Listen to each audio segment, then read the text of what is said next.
Robo. Is that so much?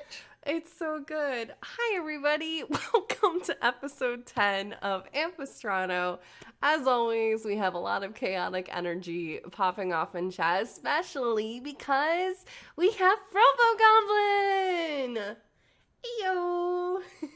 Hi, everybody. It's me, Robo Goblin. Yay! We are so excited to have Robo here for our 10th episode, and we will get to meet Robo's character very shortly. Robo, since there's actually quite a few people here that are new, why don't you tell us a little bit about what you do on the internet and any fun projects you're working on?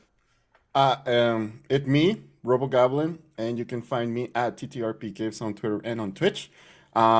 We are raising money for the Radiant Crossroads, which is all POC Journey Through the Radiant Citadel anthology show.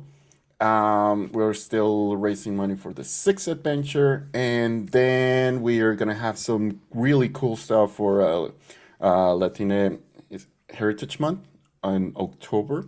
So stay tuned for that. And I'm really excited to be here and to play with all these wonderful people, amazing people that I love so much. And I think that's it. Thank you, Robo. We're so excited to have you. And before we get into our episode, let's dive into an announcements. And of course, we have to start with the best announcement maker to begin with, April. Hello! I did not forget that we do announcements at all, because if I did, that would show you that I am not dedicated to 1985 games, makers of quality game things like Dungeon Notes, and they got mystery dice, 2 mystery dice sets delivered to your door every month. If you open their website, you can find that out immediately. So go do that, and gently put our code in the chat. Do not scream it like some other people might tell you with some other codes. Just gently put the code in the chat to get a discount on some sweet mystery dice. They got bundles. They got bundles too. Those are actually, that's a really cool mini. Yeah, go to their website. Check it out. Amazing. Thank you, April. Let's jump over to Fairbear. Hi, I'm Fair. My phone is being very loud. Sorry. We're professionals. What am I doing? Announcements. Do you like? God, sorry. Stumbled so hard. If you are a if you like to waltz with tomatoes. Yes, that too. If you are a fan of tea, we are affiliates with Friday Afternoon Tea. They have a lot of fandom and synesthesia inspired blends, from Sailor Moon to D&D to I think there's a Frankenstein one actually. They have a lot of different blends. They are all, I haven't tried them all, but the ones I have tried are fantastic. Pirate King is my absolute favorite. It's a black tea. Definitely recommend. And yeah, if you put in the code D&D Jordan Lee, you can scream it if you want to. It is in all caps, so I mean, do whatever makes you feel good. You'll get 10% off your purchase. Now, if you like tea but are also a fan of coffee, we are also affiliates with Found Familiar. They have a lot of great coffee blends from what I've heard. I'm not a big coffee drinker, but the people I know who drink coffee rave about it constantly.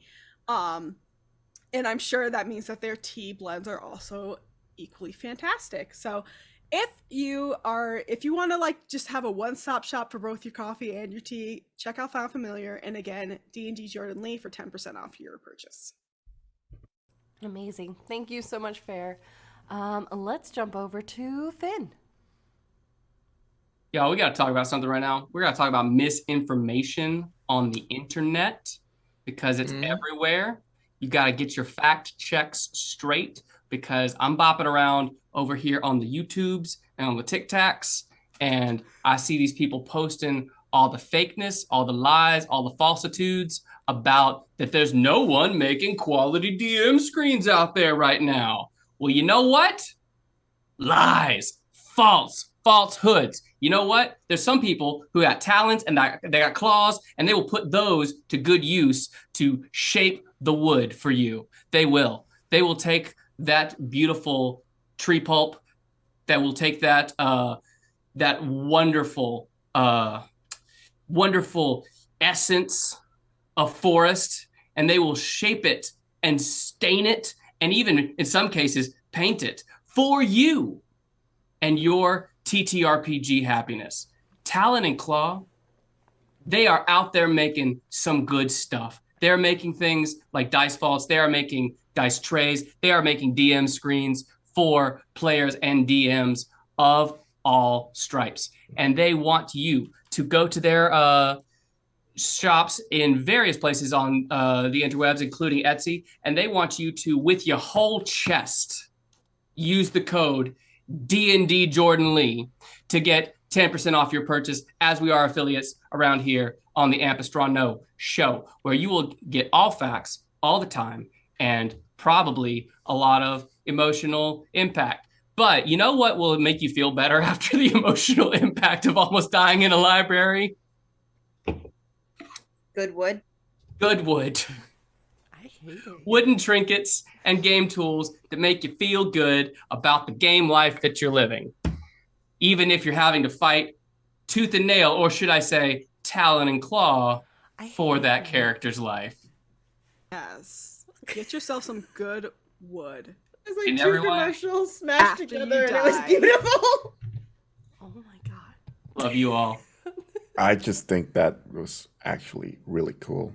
And I don't know, maybe an inspiration would be cool. I don't know. Aw. Because you asked Robo, go ahead, Finn, take an inspiration. God damn it. You're the best! Thank you, Finn. Also, special reminder, so go check out our Patreon. We are currently working on bringing a ton of stuff to our Patreon.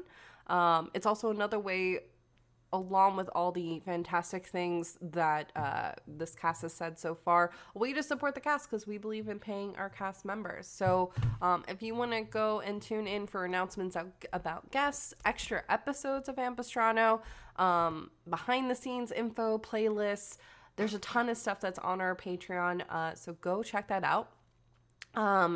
Especially the one shot of Cal and Sam's escapades in the library, which is the reason there was such a shenanigan-ness that was happening from last week. That's going to be airing on our Patreon on September 27th, as well as Robo's side adventure with his character. That will be coming to our Patreon in October, so go check that out.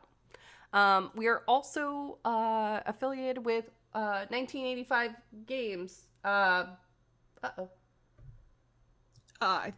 you mean Idle Blackstone Champions? 404. Idle Champions, thank you. Sorry. No, I was trying to read two things and then I saw Sid's camera go out and I was like, wait, what? Oh no!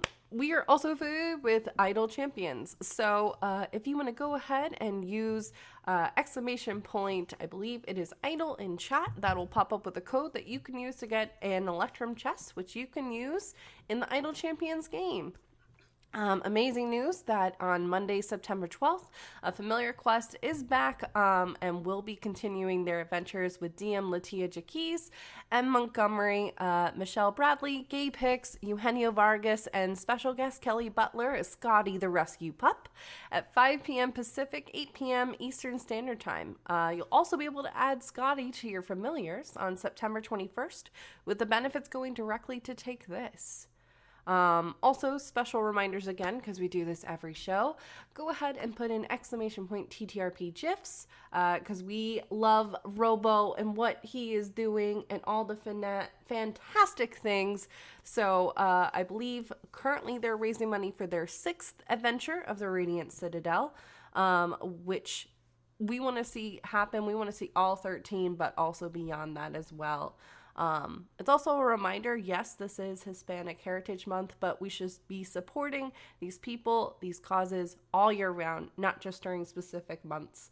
So keep that in mind as well.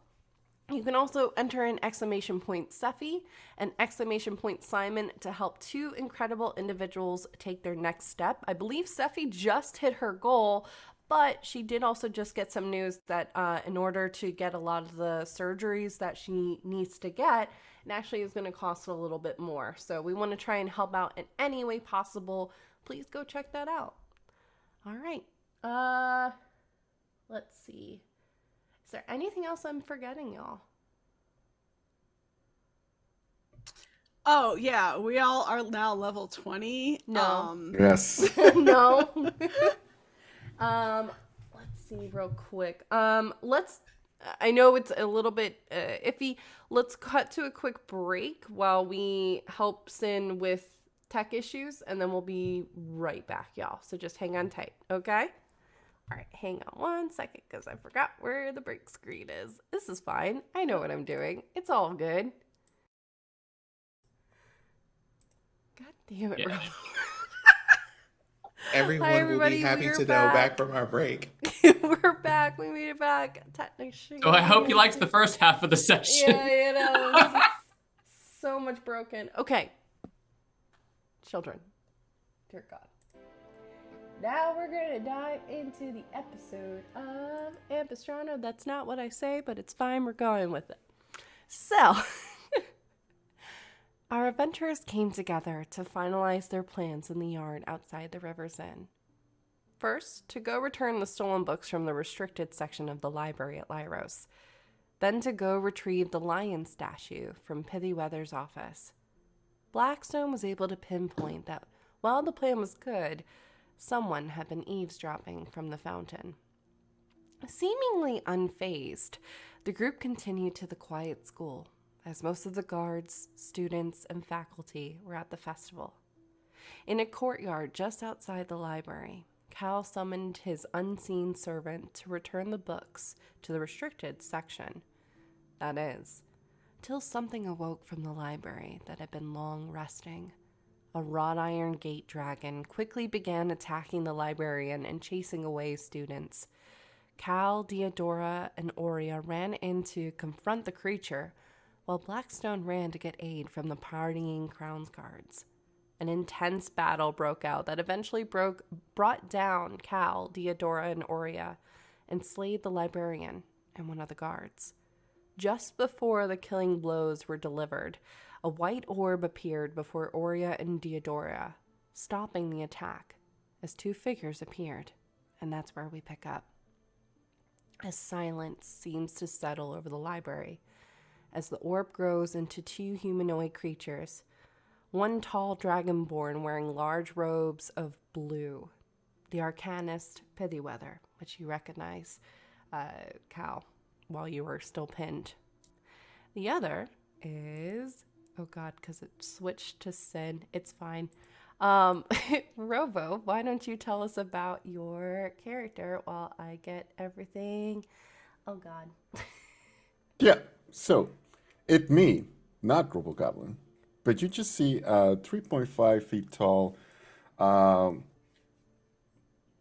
humanoid creature.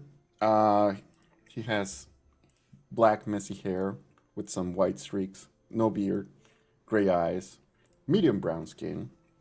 He's wearing a white ripped shirt, black pants that go to his ankles, and also black sandals.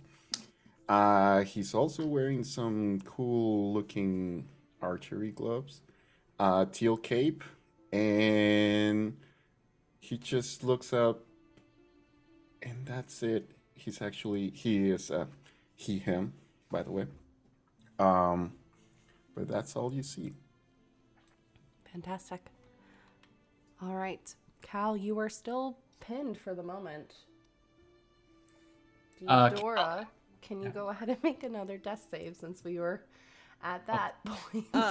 I think this is my first death save. Okay. But I just got here. 14. 14. Good. All right. Tobi, you are coming in after meeting up with Pithyweather at the Harvest Festival. Just having had a conversation about, after the festival, the interns that would be coming in from the Transmutation College to help you out with, the work that you do. When Pithyweather got a ping to come back to the college pretty quickly, From the sound of it, it sounded like she was going to need some help, so she basically just brought you along for her ride since she wasn't quite finished with the conversation. You know this library is normally very neat and orderly. This is where all of the spells for the school, but honestly, it's kind of shared with a number of the different colleges that are around.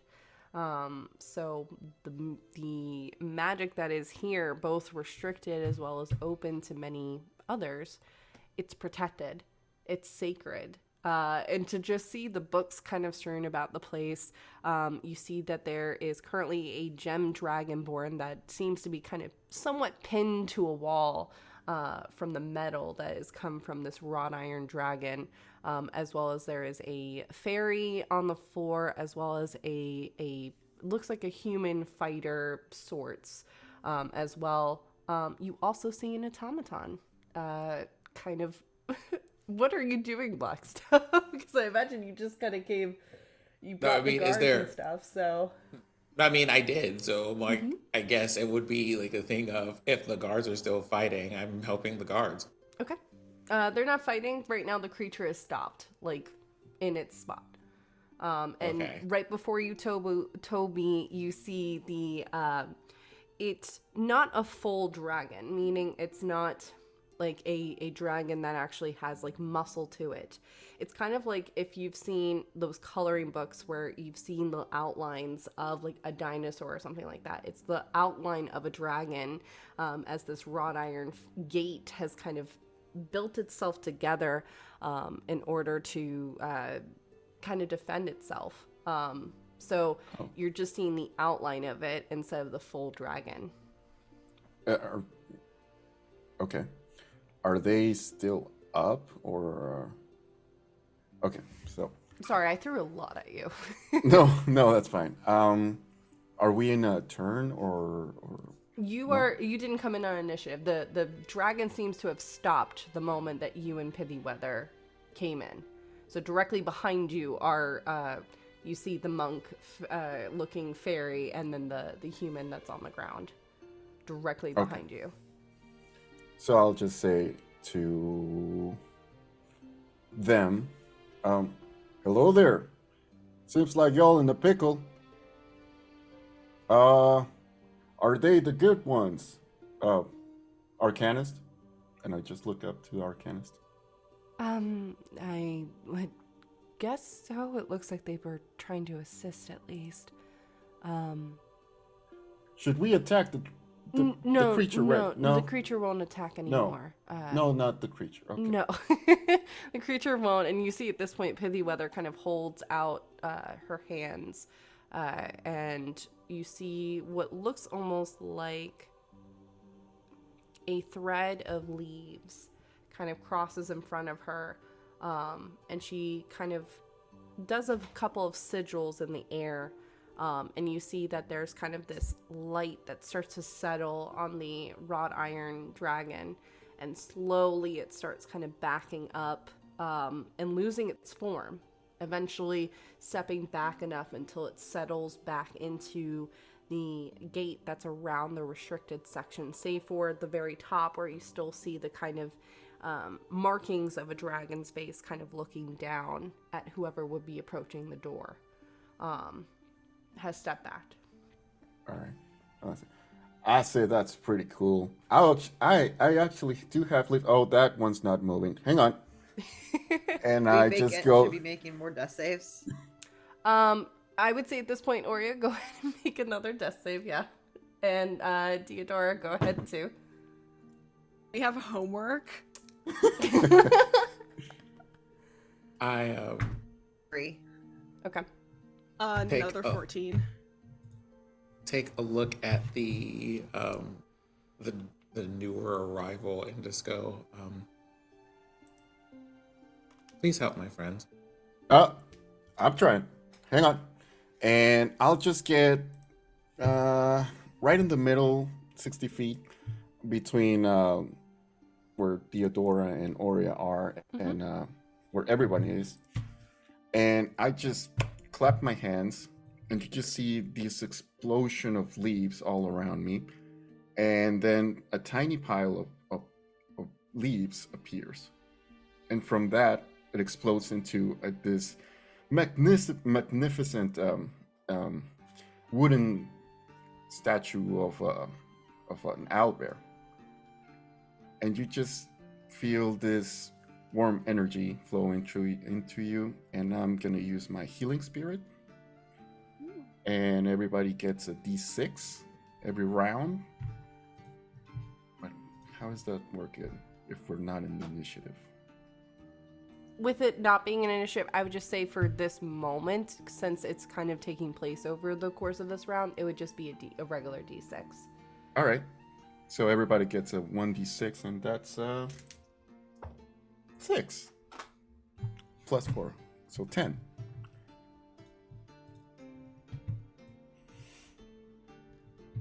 Cal is just struggling. Like, Cal has not acknowledged the newcomers. Cal, obviously the healing wave hits him, but he's still just basically frantic, tugging at these shards that have pinned him in. And true to what was happening when he was actually doing strength checks, it's very futile. He is a helpless, frantic little being trying to get out of here. Can I help since we're not in combat? Okay.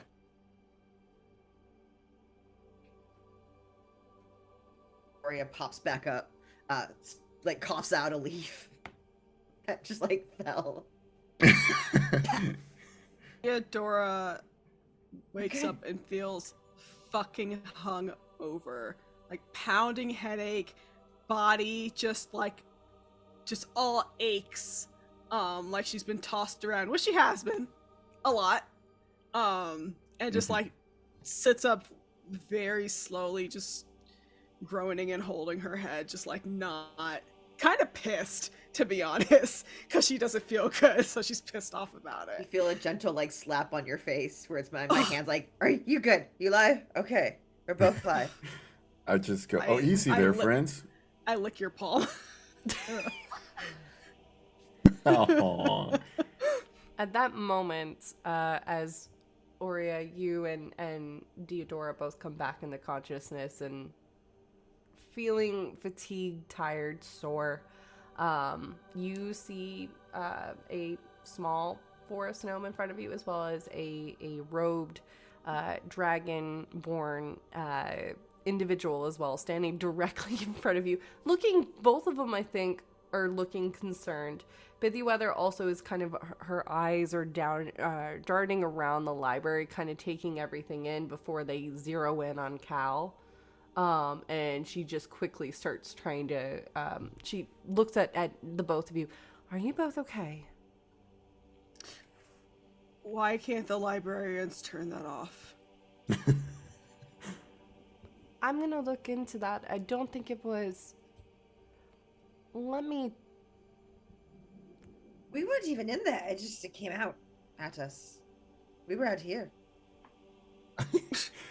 Out here, and she's pointing to where we're in the library. Yeah, in the library. Oh, we were out there. Then we came in here. Right.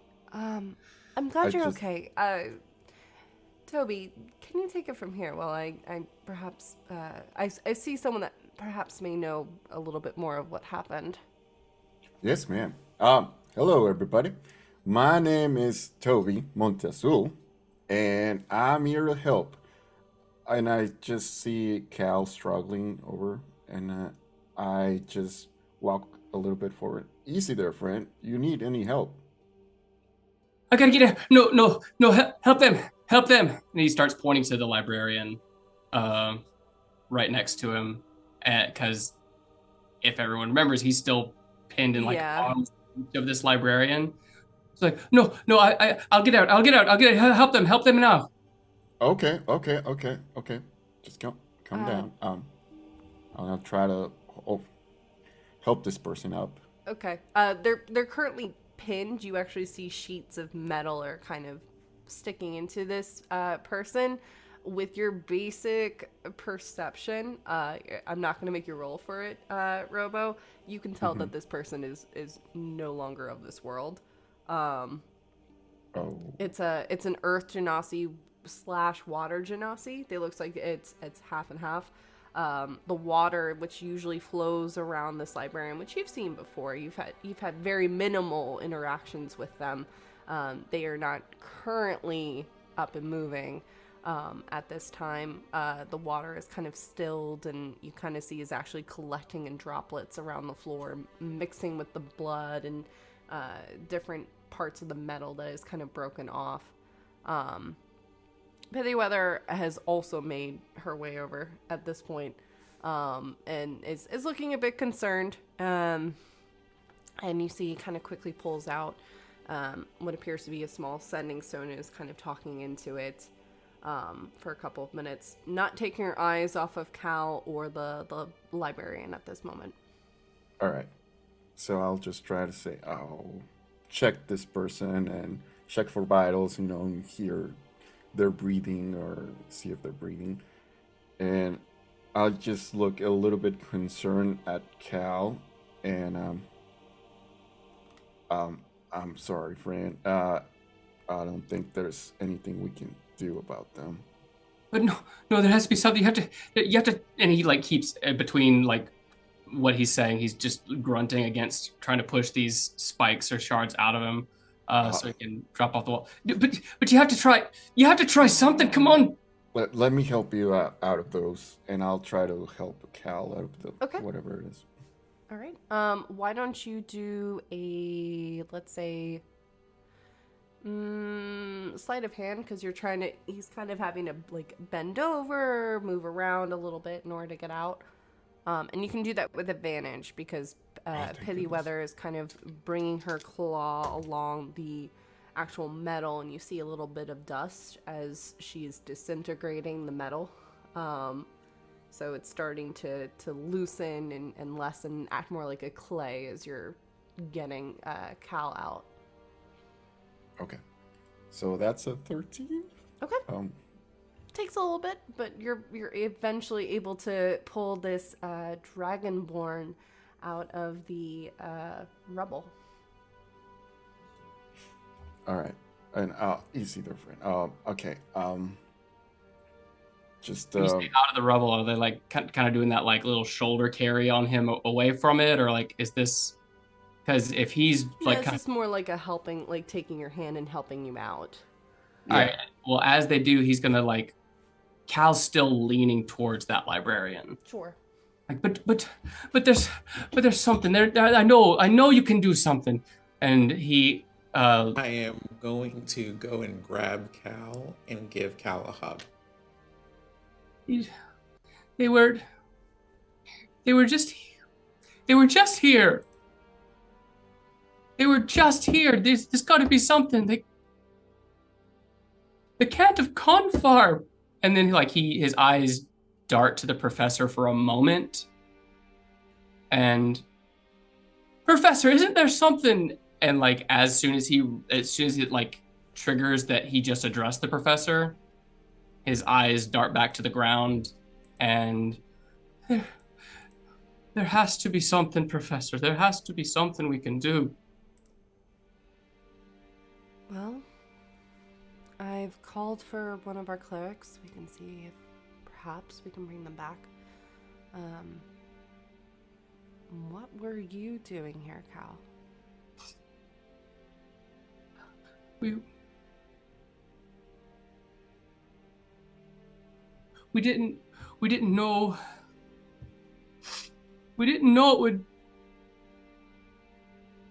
it would cause such trouble. We were trying to find out everything with the crates in the sewers, and we were trying to investigate what was going on, and then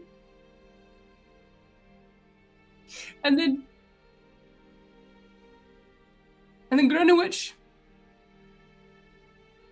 she asked for a favor, and so I went to go find answers, and we didn't know where else to look, so I looked in the restricted section, Professor. I'm sorry.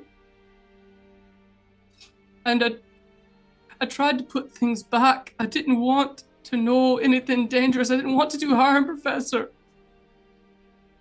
I just tried to put things back. And I didn't know about the dragon.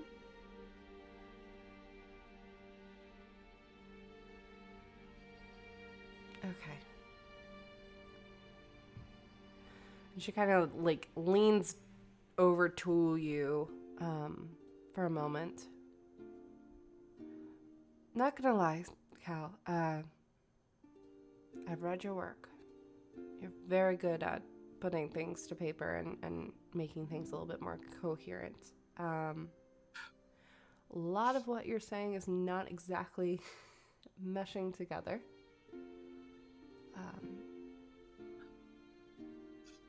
Why don't you take some time? We should be able to bring our librarian back. As well as, and she looks over at the guard that is also downed. Should be able to bring them back as well, but for now at least, you will not be allowed to set foot onto the grounds. We have some investigation work to do, and a lot of what you have said is a bit worrying in regards to it. Hi, Professor, yes. I still am withholding judgment about your proposal, but just know that this has cast a not so great of a light. And frankly, I am a bit surprised, but more investigation is needed. Tobi, would you mind, by chance, escorting this group off while she kind of gestures to the mess around the library. All right, of course. Come on, friends. And I try to reach for Cal's hand, and come on, friends. Professor, may I have a moment before we are sent away? Yes. And I'm going to walk over to the librarian. May I? Go on. And I'm going to kneel down, and I'm going to hold my hand up to Cal. Cal will just kind of, he's questioning and unsure, but he reaches out a shaky hand towards you. I'm going to let Cal go to go do all that. That helps. My child, no! Like struggling away from Blackstone this whole time, but yeah, he will. And Oria's going to put her other hand on the chest of the librarian, and she's going to start speaking in a language no one, I don't think, would know. And it's very quick, and it's very kind of high-pitched and low-pitched, and it kind of flutters around.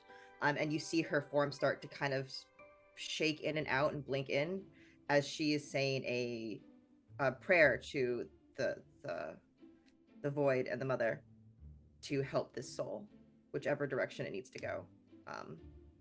And she's doing that with you, Cal, to like help out.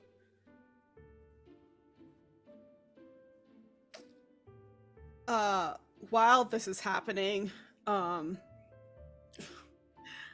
think Deodora finally stands up and sort of, they've been gently asked to leave. But she will turn to the professor and just say, I don't know what beef you have with that horsewoman, but you should probably settle it.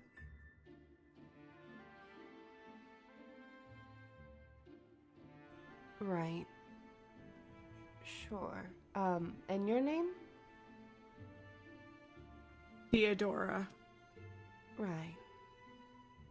Thank you. And she just is kind of looking at you with like... Or I can hunt her and eat her. Up to you. And I just walk away. Okay, you walk away. Say that. All right. And as I finish and wrap that up, I'm gonna look at Cal. We helped her. Even no matter which direction she goes, her spirit shall be better tended to. And you were able to help with that as well. So thank you. Thank you, Arya. Thank you kindly. Death isn't necessarily always the end. Old bad. No, but you should be ready for it. Oria's gonna stand up and like hug you. We can't always be ready for everything. But at least she wasn't alone. Oof. We can't always be ready for everything. Just streams of tears. Izuku Midoriya levels of tears. Just coming out of Cal's face. You were there for her. She was not alone. That is more than most of us can ask. And they might should and now she's like looking around panicked. This is past my training. You're okay. Okay. I have actually, let me ask a question. What things does Drix know about what to do with Cal in emergencies? Drix would know that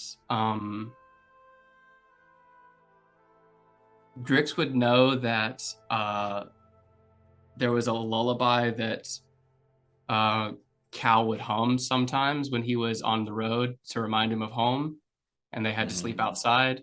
And he also knows that Cal tended to stop for birdsong whenever they would go hiking too. Like Cal just didn't want to keep going if there was birdsong. He'd like to just sit and enjoy it. So those would be the two things that Drix would have known there. Okay. So, I'm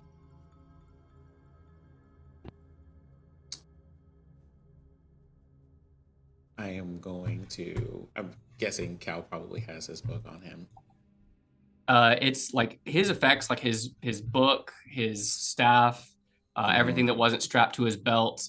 Can only imagine clatter to the floor when he got pinned to the wall. So they are still there. He's yet to collect them.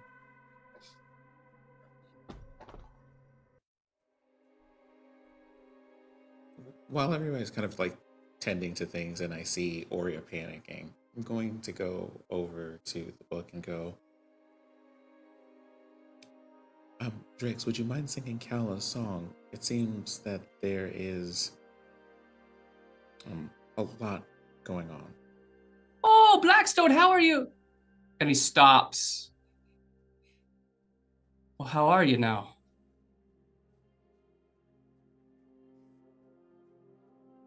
It is not a good day. Those days do happen. Those days do come.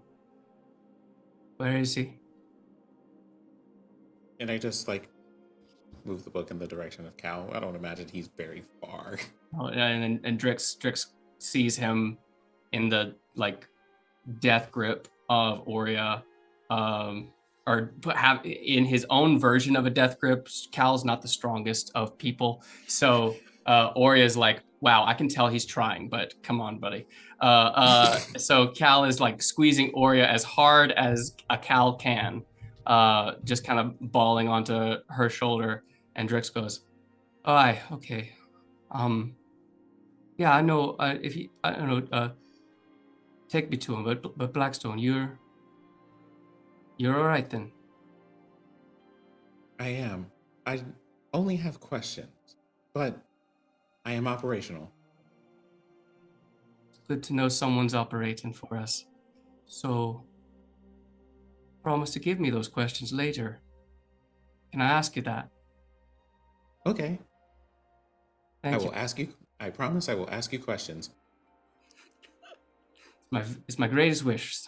And so, but yeah, take me to the boy. I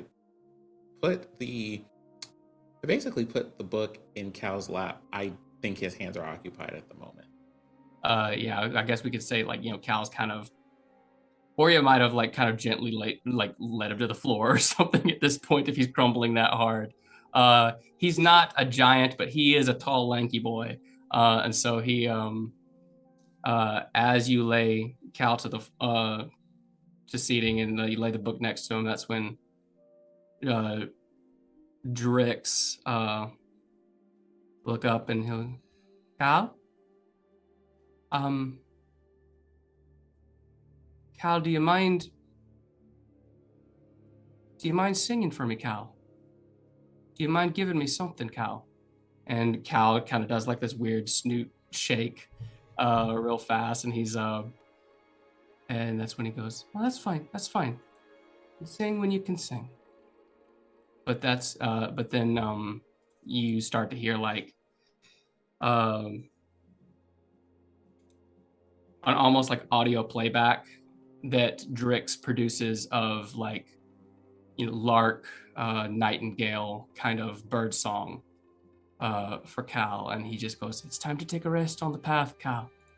It's time to take a rest. And, as that happens, Cal, you see his breathing get slower, deeper, and he grabs up the book, kind of holds it to his chest, and slowly collects himself.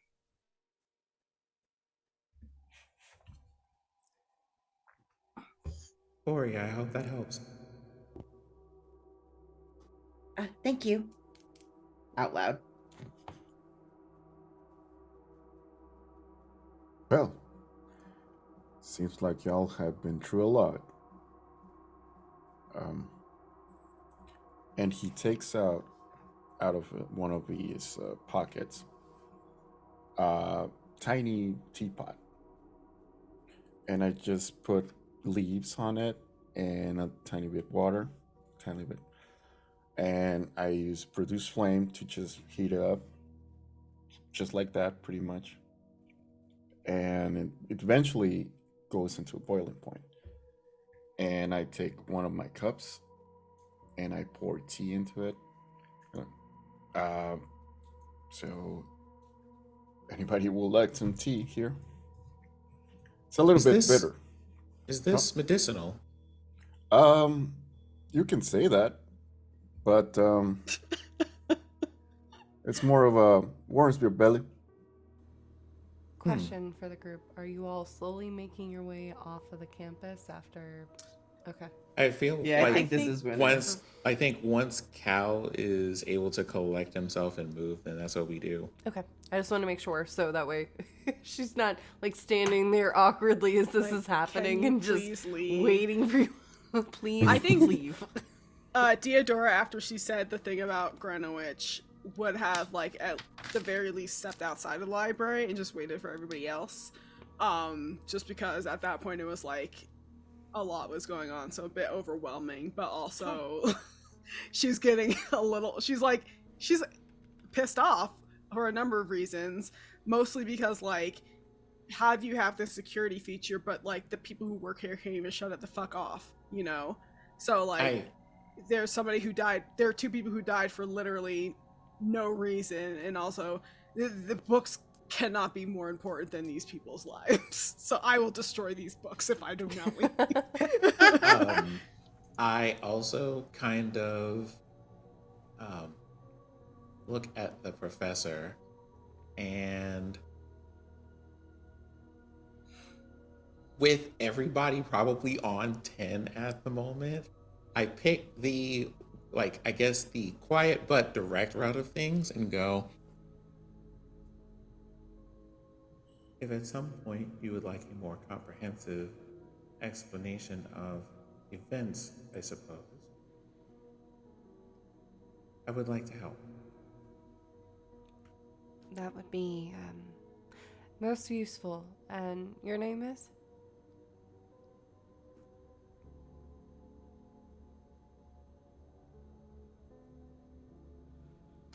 I pondered that question for a very long time.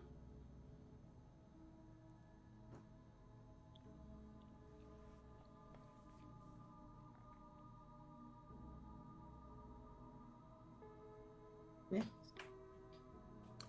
In the event that becomes important, you can find me at the festival. Roll persuasion, but with disadvantage. Because No. yeah. I need How to say dare you? I need to say this. I feel like Sid and I had the exact same thought when Pennyweather asked us, was like, why do you need to know? She's like, never why? seen you. She's like, who the fuck is this? Well, why? Oh, why do and you need to also know? I'm also like very much in like a very particular costume. There's going to be no way you wouldn't be able to find Oh, me. yeah, no. But also that persuasion is a whole 5. Mm-hmm. Got it. Pithy Weather kind of just slowly nods.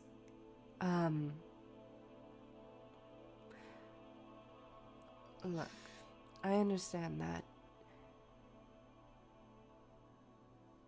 names can sometimes be difficult to give out, but you're offering to tell me a bit of information about what occurred here. So I'm trusting you with you telling the truth of that.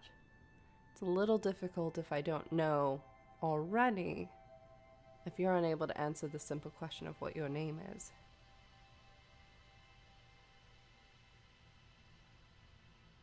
Just because you seem to know who I am already. You are a headmaster. Correct. And she's not regarding you coldly. She's intrigued. But there's definitely a distance that's with her just because she's trying to, you see, she keeps flittering, like her eyes are looking towards you, but then looking around at everything. Right. And as a headmaster, I'm trying to make sure that this school is safe. Now, for right now, you aren't in trouble, though I have many questions.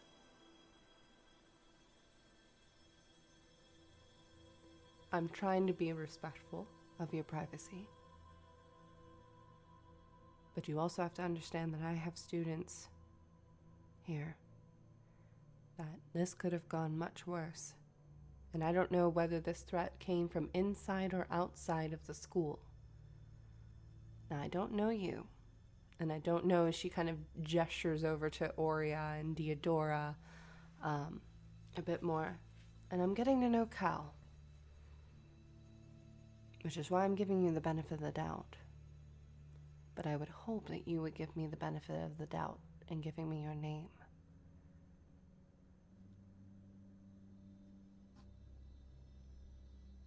And before you ask, no, this is not an interrogation. There's no Crown's Guard paperwork. This is just simply so I know who I'm speaking to. You have to tell us if you're a cop. You have to tell us. Dear God. Diodora just yelling that over the wall for no reason. You will not need to get a lawyer involved. This is I'm just deep your in the name. festival yelling this. Every time they say you don't need a lawyer involved, you know you need a lawyer. Yep. Yeah. Anyways. Remember your rights. You don't have to tell her anything. What do, Blackstone? I take a long time to think.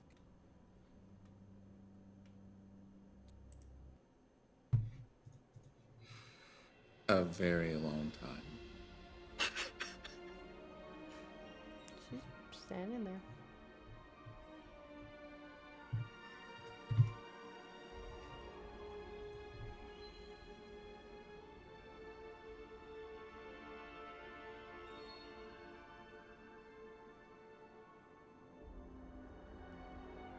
Very well.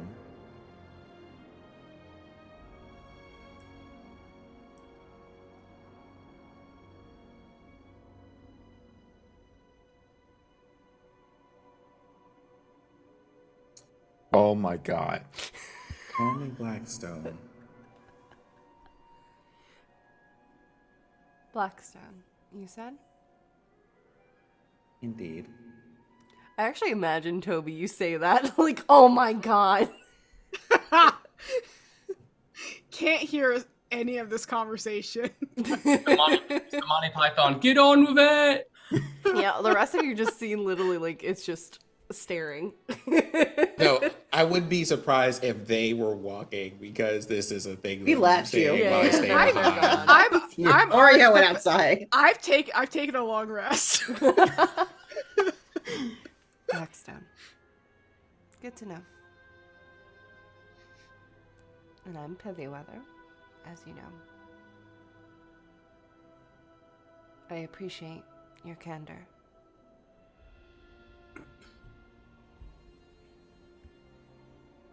There's just like a kind of a very slow, purposeful nod, and then I suppose I should catch up with the others. Yes, you should.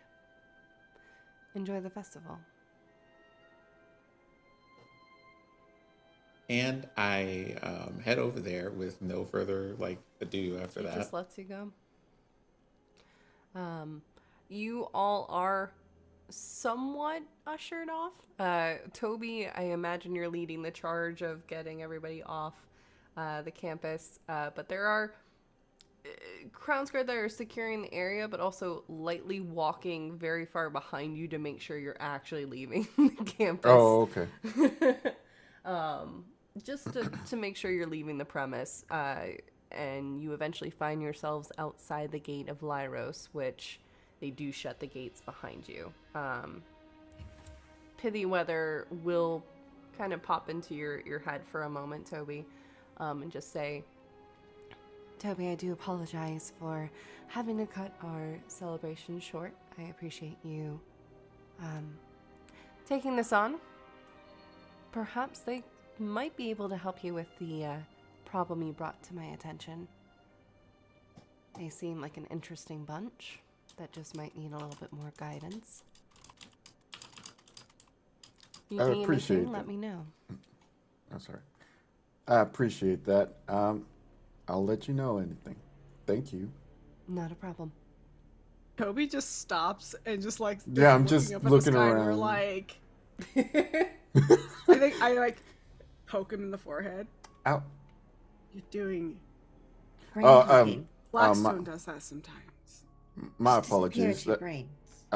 I was just talking to the headmaster.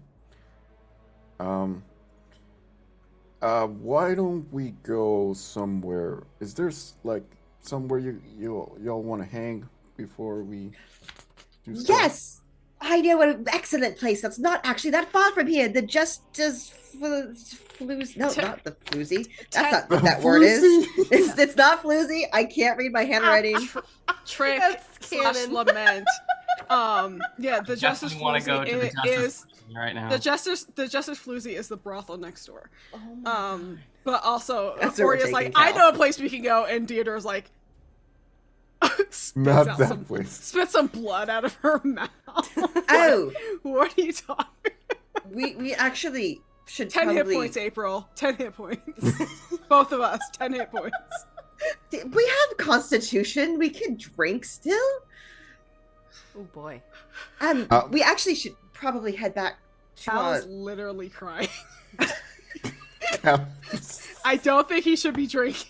How's that? Or is that friend at 2 a.m? He's like, let's go to the next bar. And everyone's like, no. All the bars are closed. Oh my god, let's keep drinking. I know Oh this God. place in a basement. It's wonderful. God, do not want to go to college with Ori. Al is walking behind you guys, but he is like doing that stare at the ground thing, and he's like barely keeping the heels of your feet in his periphery at the top of his vision, just so he can like autopilot behind you this whole time. We All go right. back to where we've been staying. Or y'all can go wherever You you can want. come with us. I mean, it's a bar on the bottom. Yeah, sure, of course. Just give me 1 second, and I take out. Well, y'all can see like this golden, tiny looking thing, and I'll just say, to Cal, "Hey, friend, how tall are you, by the way?" That's a good question. I think I put him at like 6 foot is where I put Cal.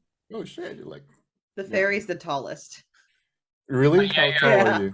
We have a lanky Like- dragonborn and a tall fairy. Like 6'2", 6'3", I can't remember. Damn. 6 something. Yeah, I'm out of the four of us. I am the shortest. I'm like 5'4" or some shit like that. You're still taller than me then. Yes, Okay. I am. And, But I'm also very beefy. okay. A little rectangle. Sorry. Minecraft. Just a block. I'll just take out. Would you like this, friend? It's a honey stick. It's pretty good. We make it at our farm. And Cal kind of takes a minute. And like, oh, for me. All right. And so he like takes the honey stick, and then he kind of.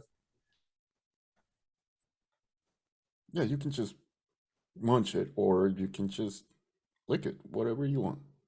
Cal just like snaps it, and like just takes a bite and kind of snaps it off in his mouth and crunches it. How he eats a popsicle. Yeah, like We all stop and watch you do this. yeah.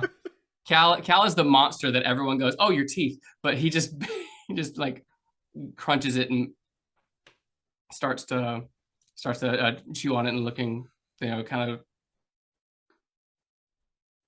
Oh, it's good. It's really good honey, by the way. It's sweet that. Well, thank you. That's quite kind. I know you've been through a lot, but that might help a little bit. Would anybody else like a honey stick, by the way? As soon as you hand Cal the honey stick, Theodora does that thing where like that dogs do, where it's like, "Oh, you have food," and just stares at you. Treats. Oh, you have a treat, and just stares at you. And just take out a lot of them. Here you go. Okay, take one. Honey stick. Now, the honey stick, is it just like a stick, that's just honey, or is it like the honey sticks that I know where it's like in plastic? No, it's it's like just a shooter. No, it's just literally the honey stick without plastic or anything. Okay.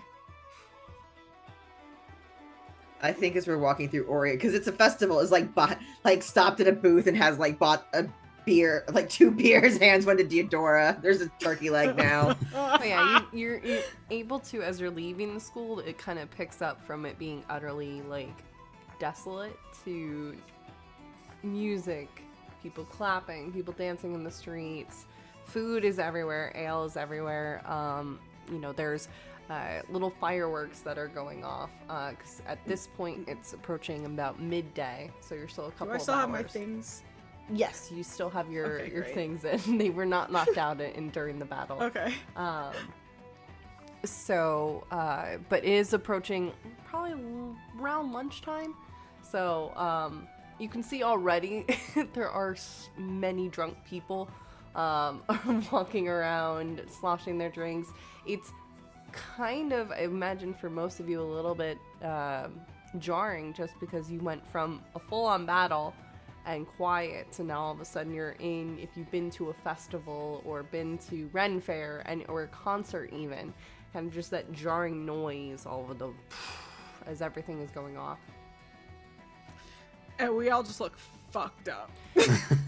Except for Blackstone. Except for Blackstone and Toby. Toby and Blackstone they both look look fine. Theodora has there's crusted blood on her face and on her armor and stuff, and she's just holding she's eating the honey stick and it was delicious, and she's probably gonna snuffle it, looking through Toby's bag later for another one. But now she has she has a gyro in one hand, a beer in the other. It's just like that, almost kind of almost like a drunk person, just kind of aimlessly eating, but it tastes so fucking good. Because I just almost died, so I'm just enjoying the fuck out of this food right now. Snacks. Also, I burned a lot of calories today. Leads over to Blackstone holding something. We blend in easier if it looks like we're part of the festival. Less like we've just been in a giant fight. But I do not have the, I suppose. My design is a complicated one when it comes to eating food or what have you, but I will do my very best. You don't eat, do you? There's just a light tap on the mask that he wears because it never comes off. Uh-huh. I think that's for once, that's actually hitting Oria for the first time. She chugs the beer, then you could just hold it. and no one will think that you're not part of the festivities.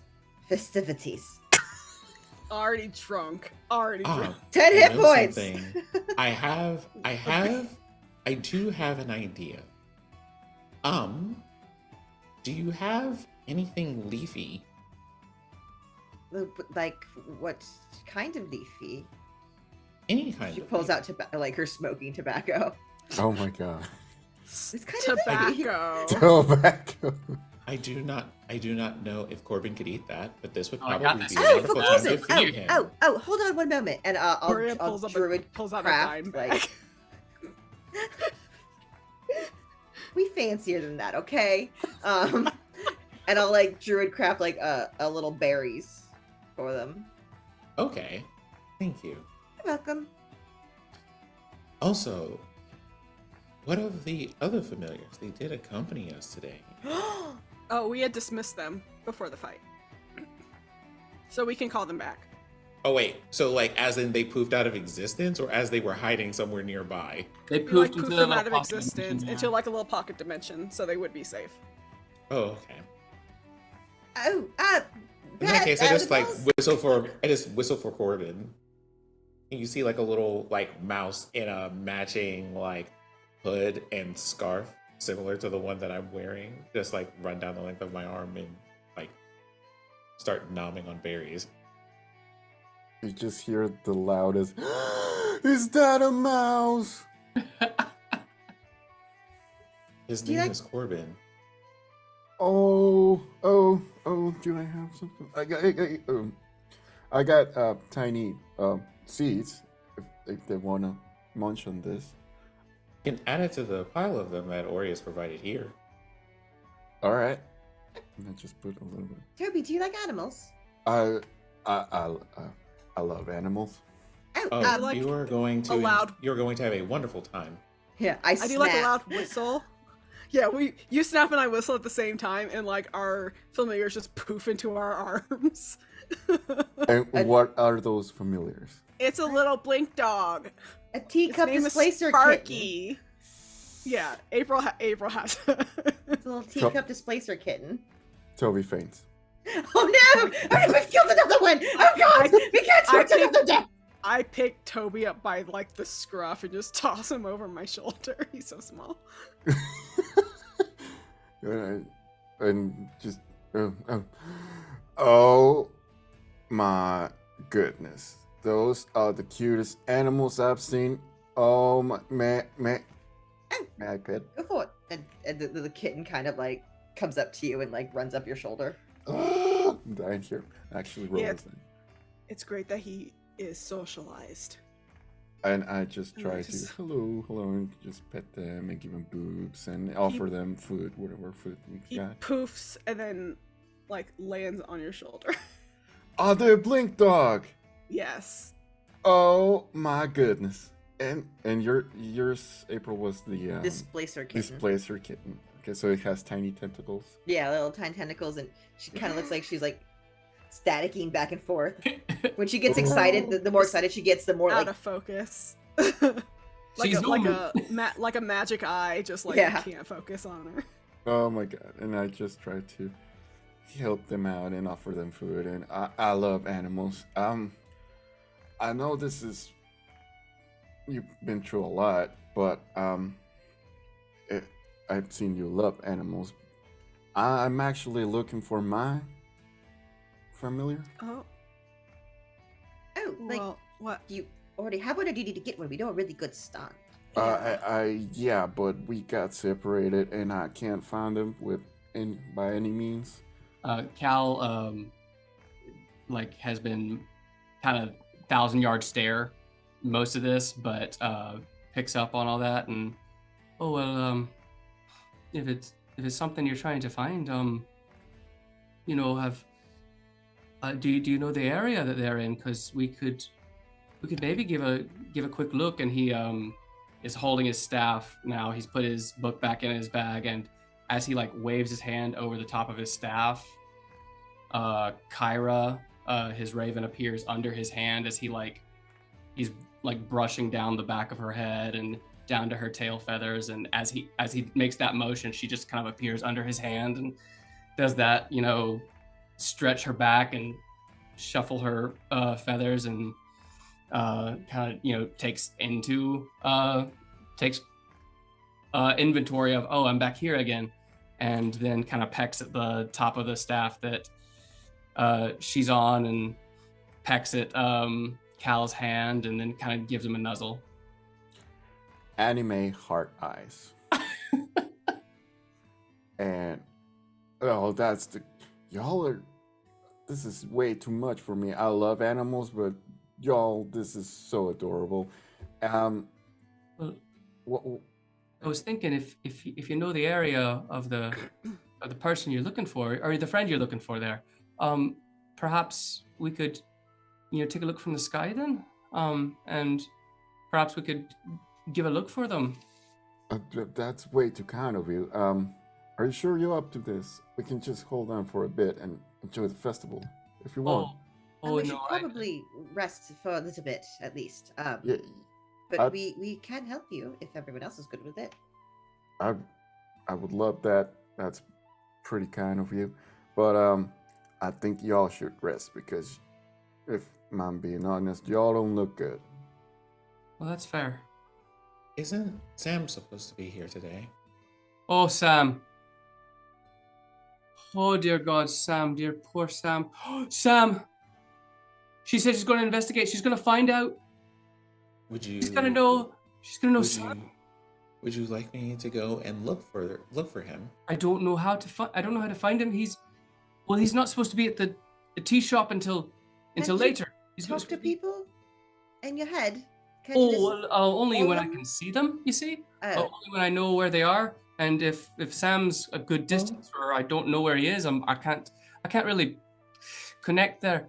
He apparently used a spell earlier, but I have to wait for him to call me. I can't call him. No worries. I can help with this, because I don't need to. And I look carefully at everyone. I don't necessarily need rest right now. I'm feeling fine. I would be happy to wait for him at the tea shop while everyone else is resting. Oh, would you please? I want Sam to know. I want Sam to know that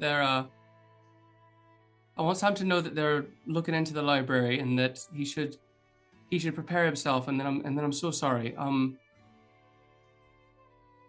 Could you tell him that, please?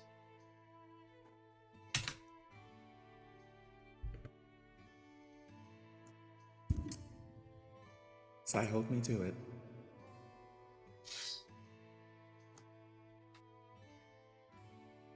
And I hear you. Cal responds in the telepathy, and I hear you well. And then that's when he says, "Oh, but I think Sam might not be there till a wee bit later. I think it was sundown that we were supposed to be meeting Sam there. You might want to... in this city. Can't we just send a bird or a telegram? Big cities have messenger services. We just send a message to the room in the school. They can't be that hard to find. Could we? Possibly, but also considering the nature of what we're going to have to tell Sam about today, probably not best remissive. Also, just be like, I'm clearly not in any need of a nap. Right, that's fine. At whatever point we can meet up with Sam, that'd be right. And if you don't feel like resting, Blackstone, then that's fair. No one wants to force you, but I do think a rest would do me right. If you're here. Okay. Then I will leave Corbin with the party so that he can be sent to retrieve me, and I'm going to make my way to the tea shop. I promise to stay out of trouble, mostly. Okay. And Blackstone steps away. Sorry. Blackstone steps away to head towards the tea wing. tea leaves to go meet Sam and perhaps do some other things. Deodora, I got your note, has stepped away to get some kebabs. What kind of Got it. kebabs are you getting? Want to get a kebab? Lamb kebab. Ooh, okay. With some peppers and onions too. And she also gets an Auntie Anne's pretzel. Oh, yeah. It's specifically that brand. It exists in this world. Yes, 100% it's canon now. It's just a kebab and a pretzel. You can very easily do that, not a problem. You step away as you see Blackstone head out. Where are you all kind of headed otherwise? Are you headed back to the inn, or are you going towards where the caravans are? Where are you headed? I think we're going back to the inn because we're all like fucked up and need So very rest. much. Okay. So Tobi, you've heard about this and you haven't actually stepped through it before. You go through, oh god, where's my description of it? It's been a couple weeks since we've been in here. You step through this inn and immediately kind of feel like you're not necessarily entering a bubble, but things are a little bit quieter in here. Because most of the celebrations that were happening when this group left this morning has moved out into the town proper. You see that this is a 3-story building that is lit up and does still have a fair bit of noise. As you enter the main area, you immediately smell the smells of roasted pork, hot apple cider, caramelized apples, shepherd's pie, chicken. There's a ton. There's a large hearth to the right that has 5 skewers set up that is slowly roasting about 10 chickens, lamb, pork, a nice mixture of that. What's also unique about the bar is that on either side of the hearth, there are 2 boxes that have water flowing out of it. It follows these kind of wooden trenches along the outer edges of the tavern to the different tables and booths, then back to the bar itself. You can see right now, currently Brooke, who is a water genasi, is kind of moving around and dropping off food at tables. There's a water and a fire genasi, children kind of roaming around the tavern as well as you see a fire genasi working in the back of the bar on some food. But it's a pretty chill place for the most part. I would say, this is a very nice place. Is this where y'all are staying? Currently, DM, remind me of something. Who set us up with these rooms? That would be Deidre Wardington from Astera. The other one. The Yeah. Okay, other good. Zen Not master. the one Not we just Eddie pissed Weather. off. No. Okay, No. I was This just was- real scared for a second. No, to kind It's of like, actually, oh fuck. I couldn't. I just had to remind myself. this was your first interaction with Pithy Weather. You've only been working with Deidre. Deidre was the one that Okay. helped nurse you back to health, Oreo, Yeah, when you were yeah. injured. So, I just she's- remember other characters have had interactions, and I just got them Yes. confused in my brain for a second. No, and got Deidre very Warrington scared. is the headmistress of Astera, which is the school directly outside of Illipin, on the Okay. complete opposite side of the city. So The you're school fine. that still likes us. Yes, you still. The person who is paying for your room still likes you in this current moment. Yes, so you're fine. Pity Weather has no reason to not like me, except for I told her to get her shit together and figure out whatever fuck grudge she got going on. Cause Amazing. All right. Yeah, I think Deodora will like ask for like, I don't know, charcuterie board or something to be brought up so they can have snacks, and then head upstairs and like lead Toby up the stairs where we're staying. So like just plod up the stairs, absentmindedly just, stroking Kyra's head feathers as they go. Okay. You all lead Toby up to your suite. Toby, you enter this room, and honestly, for a moment, it makes you feel like you're back in the woods outside of Illipin. The room itself has some kind of magic around it that it's quiet. You're not hearing the explosions. You're hearing more of like a rumbling, just because the magic can't filter it out completely. But there's a large kind of tree trunk or branch rather, that's kind of in the center of the room, that has cushions on it. It seems to be a couch of some sort. There's another branch that's kind of up and down, acting as a table. There are several rooms on either side. The ceiling looks like the night sky, and you actually see that the stars are twinkling and moving. It's very peaceful in here. You're starting to get why people choose this inn to kind of relax. I'm surprised y'all don't just stay here forever. This is wonderful. Are those stars? My word. It Oh. is That it's really sandwiches. nice. I believe I they're would prefer to illusionary, be actually, outside. Sorry. but no, sorry, that's my bad. Like Cal, like, is still, he's walking towards his room, but are those stars? I believe they're not actual stars. They're probably illusionary, but it's a very good illusion, wouldn't you say? And then he just keeps on walking. It was one. He didn't want to miss an actually moment. Still sad. Oh my god, Actually. I trip him. I trip him. I just took some psychic damage on that one. Yeah. God, mood killer. Mood killer Cal. Will anybody like some tea? I only got 2 cups though. Oh, we have a tea tree. Like it's a Yeah. tree that does tea. It's very, and I What? flutter. Yeah, just follow. Come, and I'll show you the tree of tea. And it just. Oh yeah, there's a ton of tea in The this. leaves are different teas. They're different leaves that you can, if you like move it slightly, it shows that there's like a bunch behind it, but you can pick up the little tea herbs that you use in your tea. So there's lavender, there's a pomegranate, there's citrus, there's a ton of different flavors that you can kind of choose from. And then moving over to where in our world it would be the sink, there's this little branch that's up, and you just move it slightly and water will come out. Why are you not staying always here? This place is fantastic. Help yourself. I would just rather be outside. I mean, it's nice here, but I would rather be outside. Oh, okay. Yeah, of course.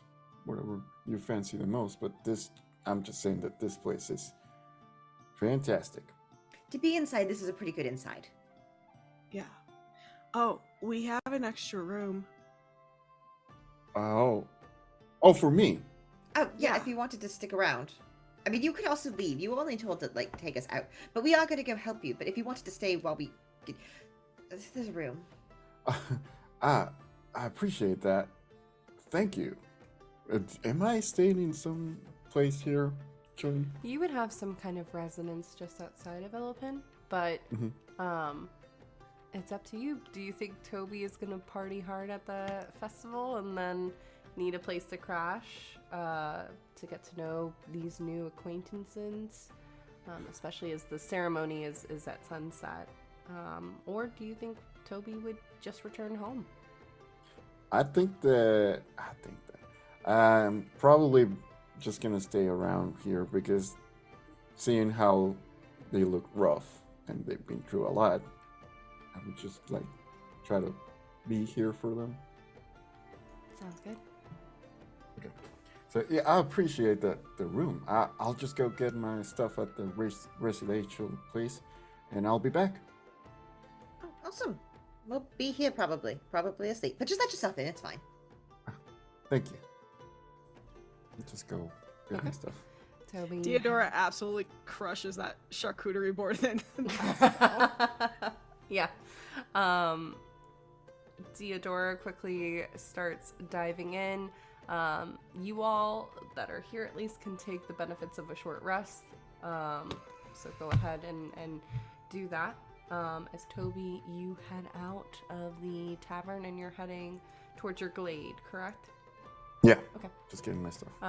So it's gonna take you a little bit just because yours is just outside of the entrance of Illipin, and of course that's where the caravans are and a lot of people are kind of gathering, so You're kind of moving through that traffic, but you are able to go, but you're going to be gone for probably about an hour and a half just to go and get back. We will shift then to Blackstone, who is sitting in the tea leaves. Mary has kind of disappeared to the back. As you see, several of the flower familiars are kind of moving over, bringing over your lavender and honey tea. Blackstone is a pair of dandelions that are quickly trying to put the little cup on the table and giving you your accoutrement of different things you'll be using for tea as you are settling in to wait.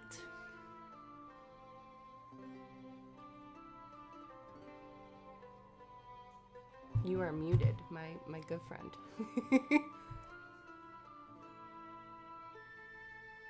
Do I tell the professor at Astera what has happened today or no? At some point, probably.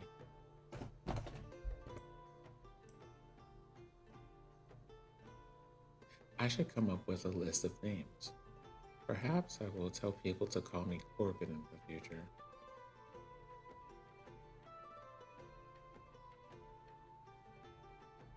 And most of the day is thinking about like the events of stuff and musing about a few things. One, list of aliases. Two, telling Theodora that we are absolutely going to have to pull up on Greenwich at this point. And then figuring out how that might go. Thinking about Cal. Thinking a lot about what death or dying means, because all they know is stasis.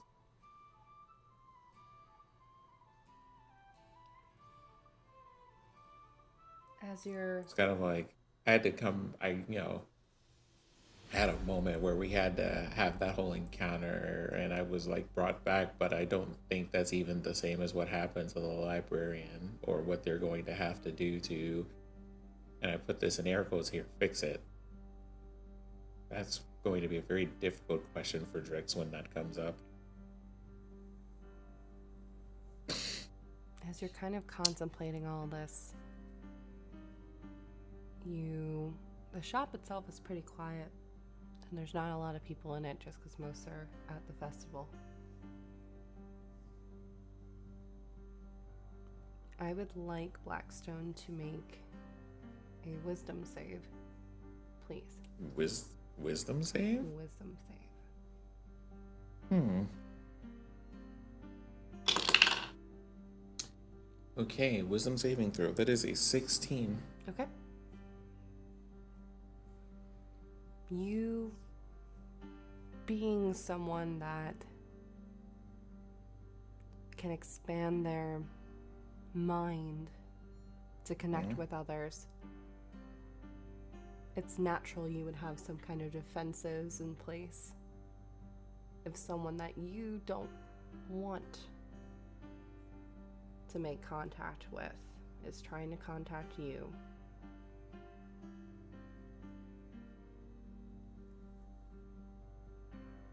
You feel something is trying to connect.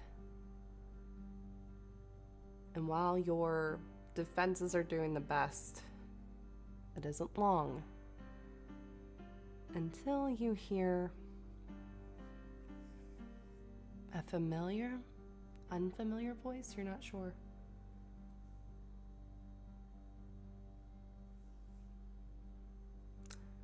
Well, it's interesting that I would find you at Lyros of all places. And that's where we're going to go to our break. Illegal, once again, court. How? Court is now in Are you kidding session. me? The Honorable Judge I hate Robo it here. Goblin presiding. Accused. Oh my gosh. First off, I want to show again, now that I have the overlay actually properly in place, our beautiful artwork that was done by Gremlynnart. And the amazing Tobi that Sweet. Robo is That's bringing to life. Aw. So good. So this is amazing. We Brother are got lots of good stuff going on there. That's so good. We are gonna take a quick 10-minute break, y'all. And we'll be back here shortly with more shenanigans, probably. Who knows? But we'll be right back as soon as I find the break place, because I keep moving all the things. There it is. Found it. Bye. See you soon.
The Clapper.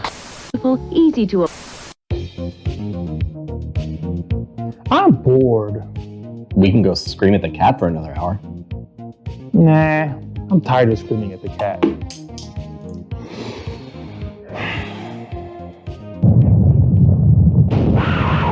Shut up with that! Be bored no more with 1985 Games.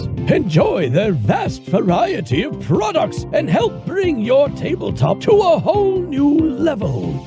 With easy-to-use dungeon sticky notes. The deck of stories holds prompts and adventure hooks for any setting, and thousands of cutout game pieces with their dungeon craft. You've come all this way for nothing, fool! The princess is mine! You'll never get away with this, Balapor! Write everything down in your Hero Notes journal and start your adventure today! Visit the World Wide Web address 1985games.com and find many helpful products such as their Dungeon Craft series, battle maps, deck of stories, miniatures, dungeon notes, and now VHS dice. Again, that's 1985games.com.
Robo. I love you. You invite Robo, you get the butts. You knew what you were. We get the butts. Hello, everybody. Welcome on back to Ampistrano. We hope you took a nice little break, got some snacks, stretched, all of that, because it's incredibly important.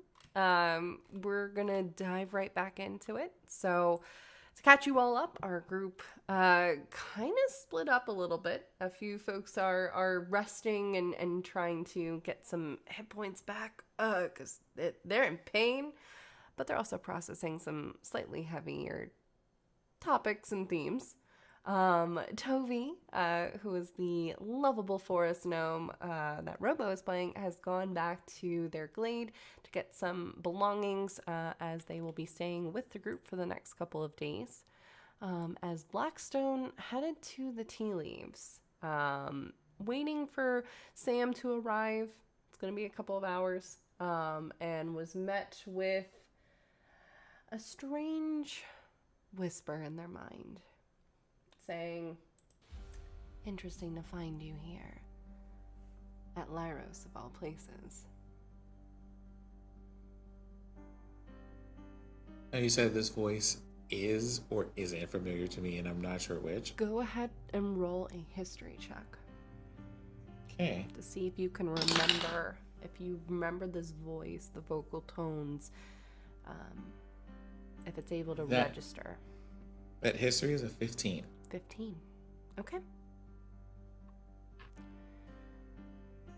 It's hard to place exactly who it is, but the place isn't. You remember this voice from Jorix. It sends a jolt of icy energy kind of through you. This was one of the reasons you left.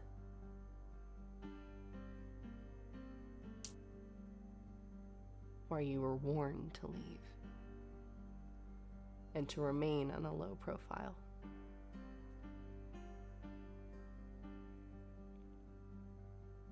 What do you do?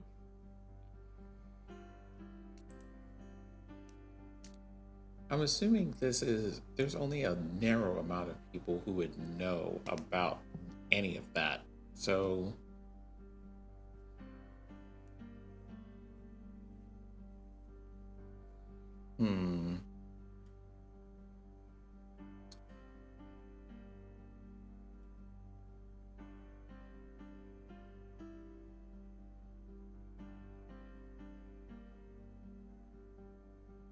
I'm torn between do I just respond or do I make a guess about who this is? What do you think Blackstone would do in this situation? And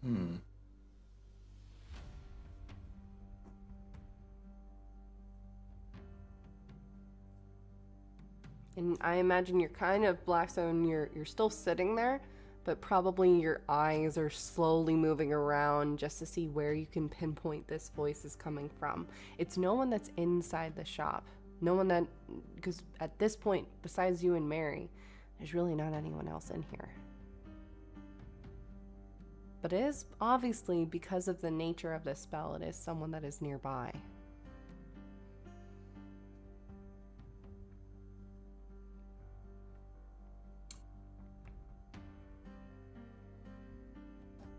I pause for a beat and then go.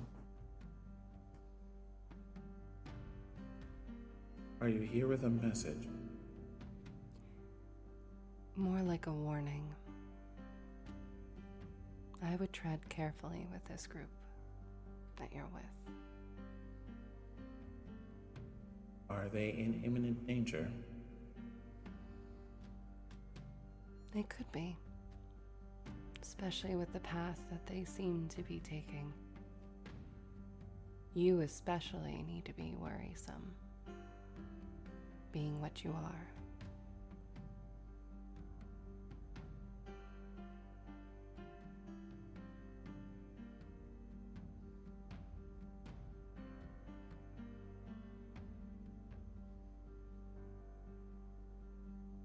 Message received. Still getting those visions?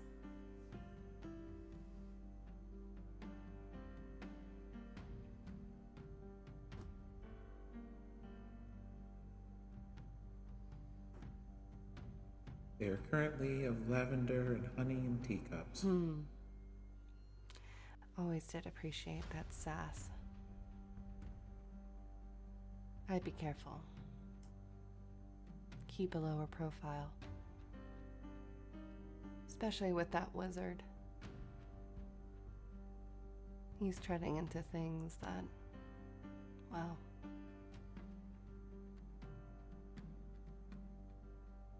could be problematic, if not devastating. Well, did you wish to simply tell him yourself? No. No, I think, as you said, the message has been received. There's nothing more I need to do in this time.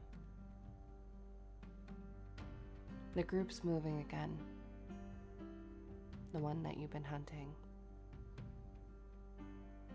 Underneath the city. That crystal, right? They're moving again. Are you looking for them or are you helping them? My business is my own. Then why include me? Because you're one of their targets. So, consider this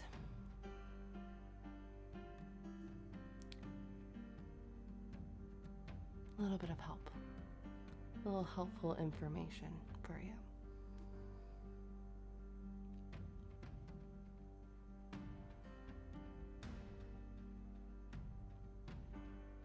Fascinating.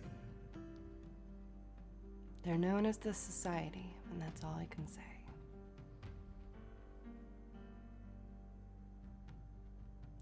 I'll be going, but since they are looking for you, I keep a lower profile. And you hear it cut. Enjoy the festival. Your words kind of clamoring. I'm not even yeah. I'm not remotely expecting a response. No, it's one of those like send that message and you immediately see it. It just did not go through. Leaving you to your thoughts in this tea shop.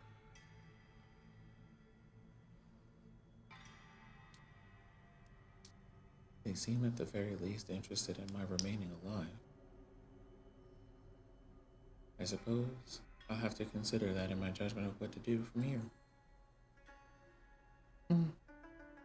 I can determine what to do with that information after I talk to Sam.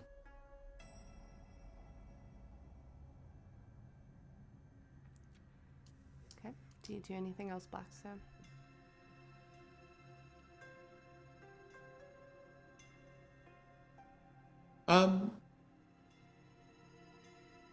I continue kind of calmly just waiting, and I don't think there's any like way for me to make myself like less noticeable here. Sure. So I'm doing that. But meanwhile, in another section of this comic book, Corbin has run over to Cal and has like given their hand a very gentle headbutt. Oh. Cal looks up from... In order to have done that, Corbin would have had to run up under the blanket that Cal is hiding under, because Cal went to his room, and if you had walked into the room, you would see Cal lying on the floor, blanket over his head, but his feet sticking up, like, because he's lying on his stomach, propped up on his elbows, and you could just see the feet kind of kicking up from the blanket on the underside, because to keep himself busy and to keep himself occupied, he's finishing the last bit of that magic scroll he was making for Blackstone, because he left it unfinished right before they had their whole conundrum at the libraries. So Cal gets his hand bumped from Corbin, looks up from scrolling, and hey, hello, wee friend. And how are you today? And just kind of single finger trying to like pet Corbin on the head. Corbin, when you reach for him, like, does circles. This is something that you know that Corbin does when he's nervous. Oh, is there a trouble, friend? What is it then? And Cal will like toss the blanket off of his head and we're sit up looking at Corbin.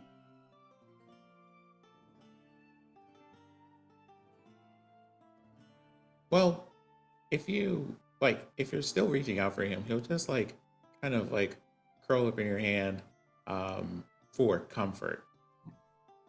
That's okay. That's okay.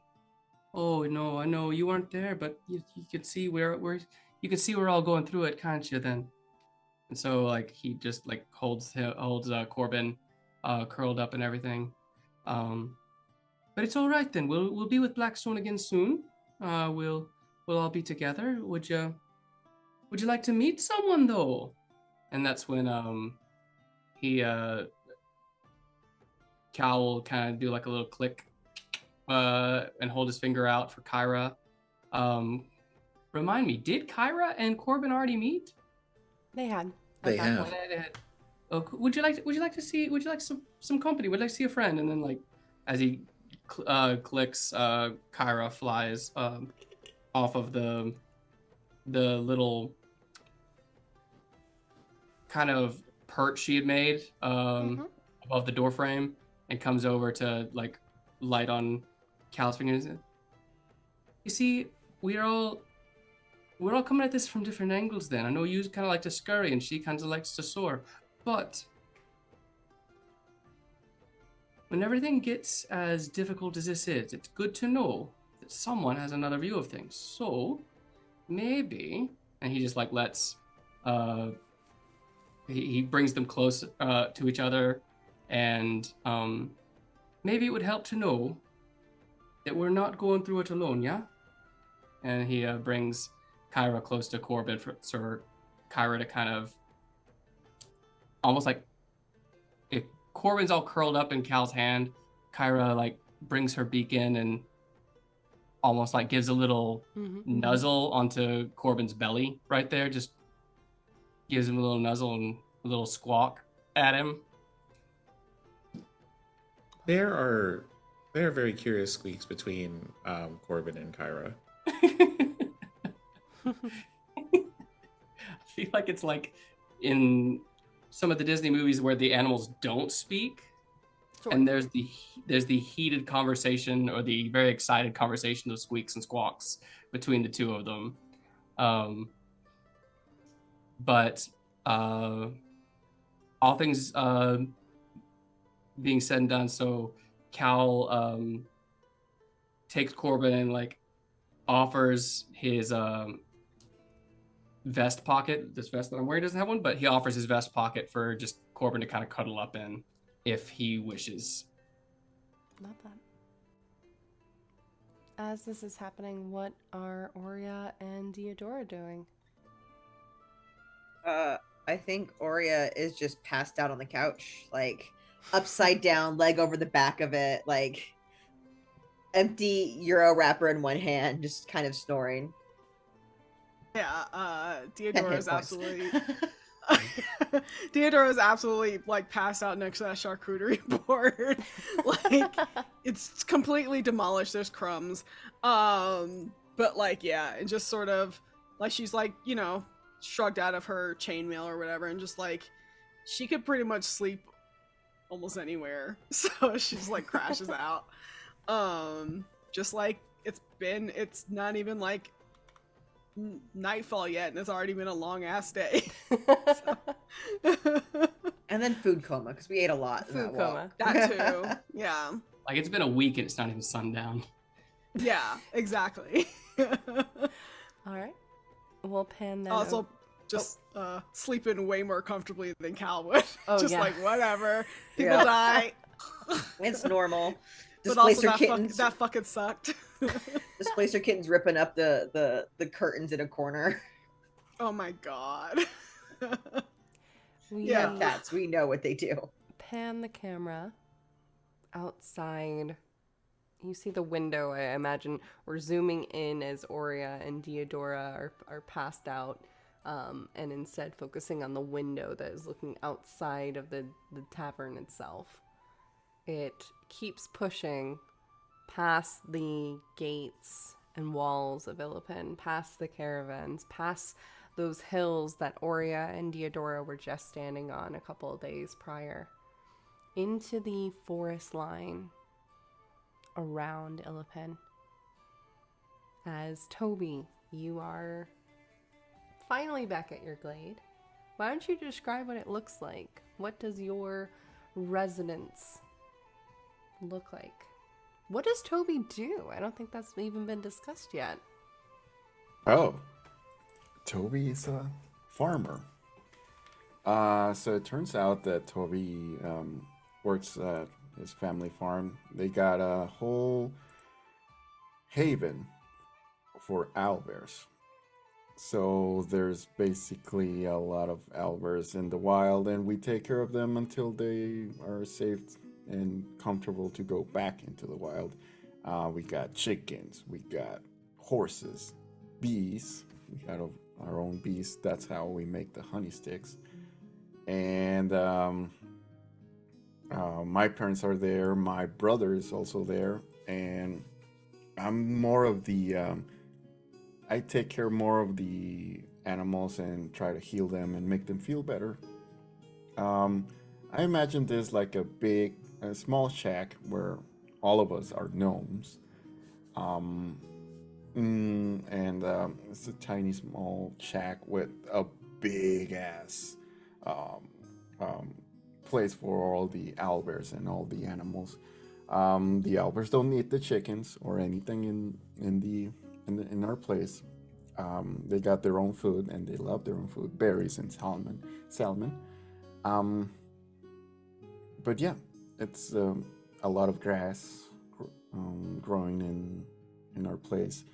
Our stables, we got horses, mini horses too, and yeah, that's our place.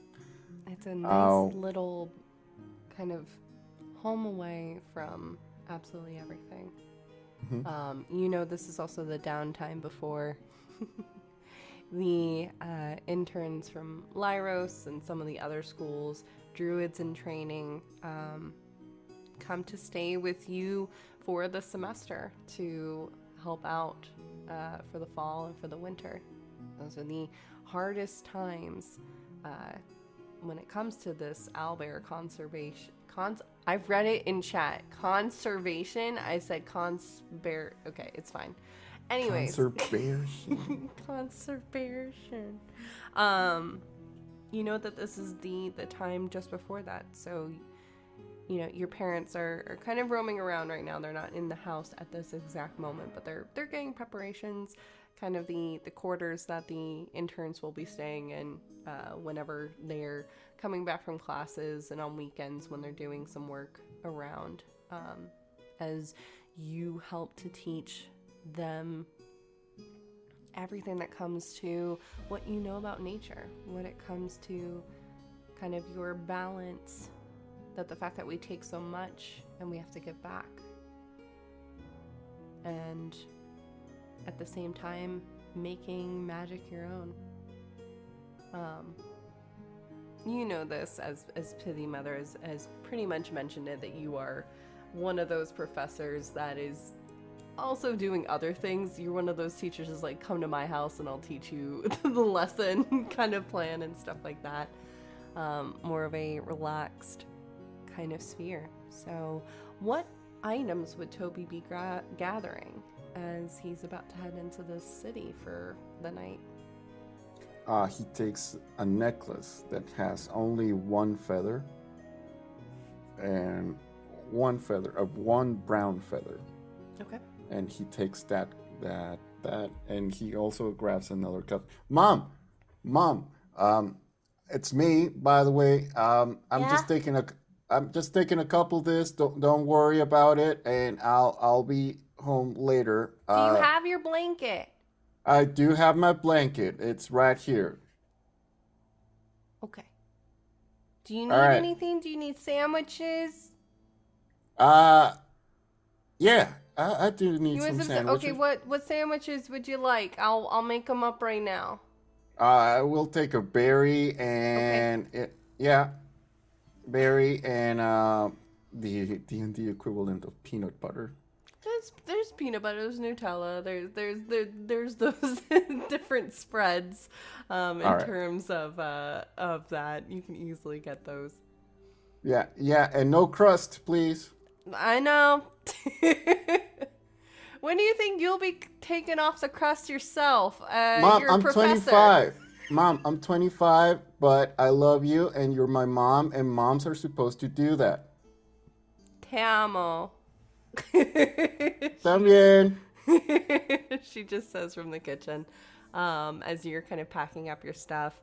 Eventually you come downstairs and she does have kind of it looks almost like a bento box, a number of very neatly placed sandwiches and containers that as you look closer, instead of it being plastic, they're leaves that are wrapping around.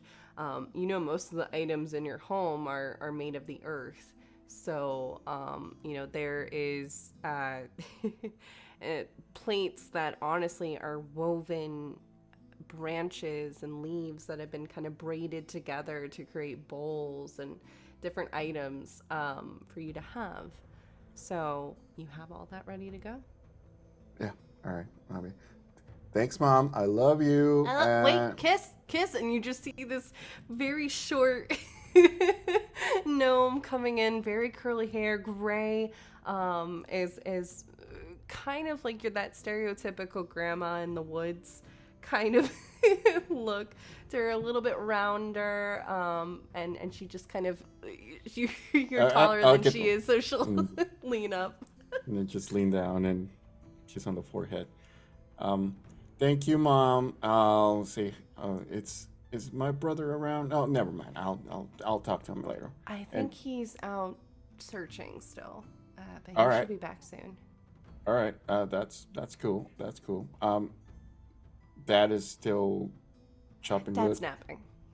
Oh, Dad's napping. All Dad right, had all right. a little bit of fun at the festival, so I think he's taking an afternoon siesta before. That makes sense. All right. Thank you so much for this. I'll be back later. Be careful.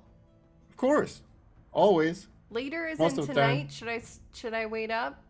No, don't wait up. Just go to sleep. It's all good. Ooh, okay. You have details for me later. And she just kind of shuts the door as she ushers you out. As you And I just go back to head back into town.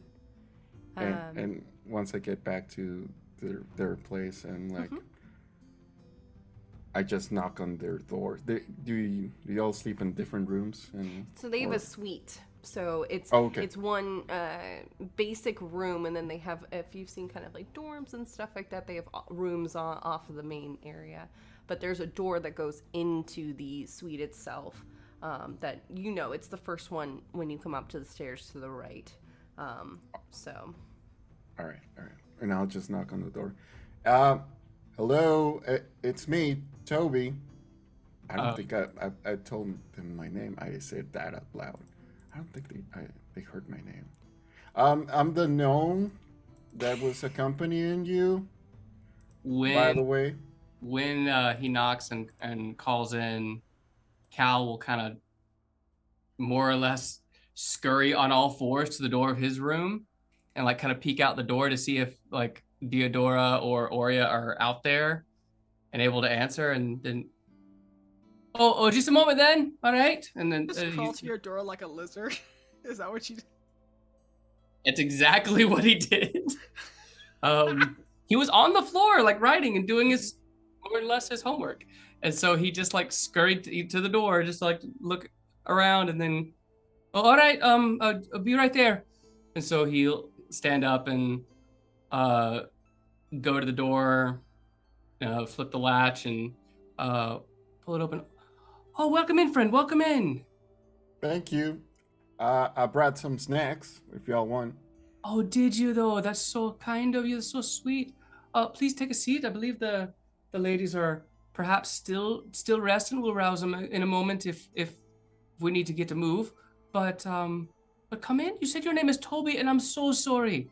I'm so sorry for not asking you or introducing myself at all. You're quite rude, as my mom would say. Oh, trust me.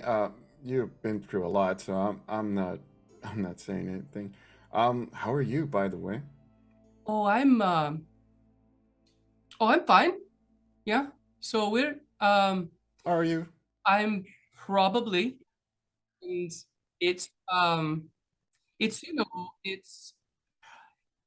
there's a lot happening, and so I don't want to probably Don't lie to me, friend. I wouldn't and I won't, but my dad used to say you don't want to jump to any conclusions, especially when things aren't concluded. So I am worried about all the business in the library, but I don't get to make the calls that the professor will make. I don't have the ability to help with what the clerics are doing for the librarian and the guards. So my worrying doesn't help them. Yeah. I would like to, before I put myself through a bit of punishment over what all happened today, I'd rather know what needs punishing for, if you know what I mean. I think so, but it's understandable. Right now, there's nothing you can do, and it's probably the best thing to go outside of the school right now, to be outside of school, because there's more stuff. But right now, you were innocent. You're right. More innocent, helpful.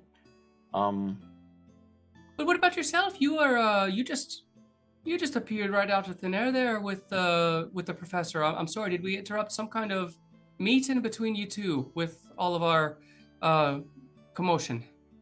Well, we appeared because y'all were doing whatever it was, by the way. But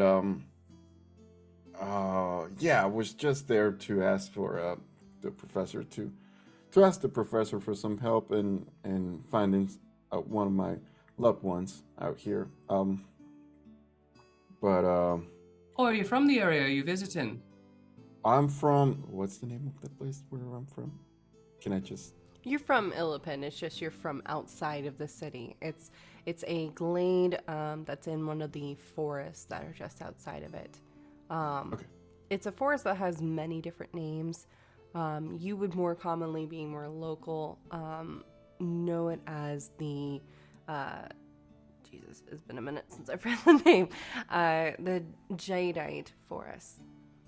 Jadeite? Jadeite. Jade. Jadeite. Yep, Okay. like the stone. Jadeite. I'm from here technically, but I'm more from the Jadeite forest. Oh, the Jadites. My granddad would talk about the Jadeite forest. One of his favorite spots when he was going north to south and south to north, and well, depending on which direction he happened to be going that day, my granddad gets around quite a bit. And what is it that you do for the school, or what is it that you do in Illipin? Oh, we usually just take on interns that want to help out, and we run the largest haven for owlbears out there. We got a farm and all that. Oh, the big ones. The big ones and the small ones, yeah. Oh yeah, okay. We had one of those get quite a fright and come through when I was just a wee lad, but it was one of those things that the grown-ups didn't like me watching, so I was scooted back underground while Ma and Dad tried to help the effort, because I understand the creature was quite frightened. But you help those. Yeah. Yeah. We help them. We feed them. We get them into a safe place, and then when they're comfortable enough, they can go back into the wild or just stay here. Are they not? Are they not quite scary creatures, though? They can be really protective, but once you get to know them, they're not so aggressive. They really are more protective of their own, but if you approach them and be respectful, as with anybody or anything, they can be really friendly creatures. I'll take your word on it. I don't think I'll be approaching one anytime soon, without professional guidance. That is. Yeah. Just be careful. As I said, they're really protective. So, yeah. How brave you are to be going with caring for these giant beasts and wanting to fight a metal dragon when you didn't have to. Well, no wonder the professor had interest for you. Well, thank you. That's really kind of you. Help yourself with all the sandwiches we got here. They're berry and they're all made from scratch. And my mom made them, actually. Oh, moms do know how to care for us when we're on the road, do they not? Oh, big time. All right, well, thank you. It's a pleasure to meet you. Pleasure to make your acquaintance, Toby. For my part, I'd be Caldrix Derrock, but you could call me Cal, if you like. Nice to meet you. Say, is your friend Blackstone around here? Well, I don't know your name yet, right? So. No, Blackstone would be still out. I've been in the room most of the day. He doesn't quite sleep, you see. He more waits. When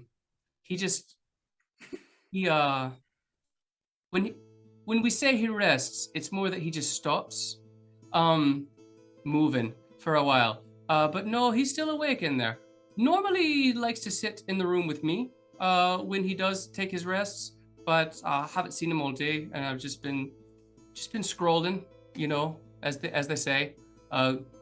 Just when you're having a hard time going through your feelings, you just start scrolling. Just sit on your bedroom floor and scroll through. Okay.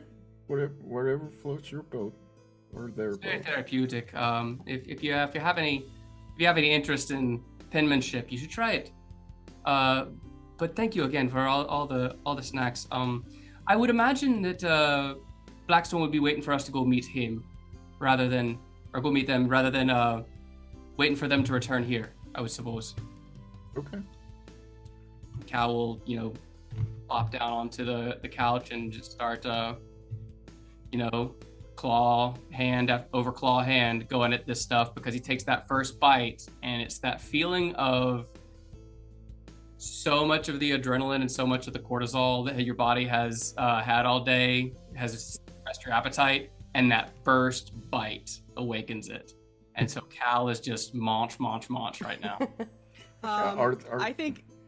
Oh, sorry. No, I think as this whole conversation was happening, Deodora absolutely came out the second snacks were mentioned, but has not said anything because the two of you were just talking, and she's like, "I'm just gonna see," just like quietly eating, and like, I think as soon as like when Cal finally takes a bite, that's when he notices that she's there, just like. Almost like a sup. Like I love it. Cal will pass the sandwich that was in his hand. As soon as he notices her, he's got two sandwiches, one that he's taking a bite out of, one he's holding. He'll just pass the one he hasn't bitten out of to Deodora. And now Deodora is double fisting two sandwiches. As you do. As one does. As one does. Amazing. How about you? Is your other friend here? Orion? Sandwiches? I had sandwiches. Oh, yeah. I come out right behind. Yeah. You pop out, even though you're taller than me, you pop out from behind me.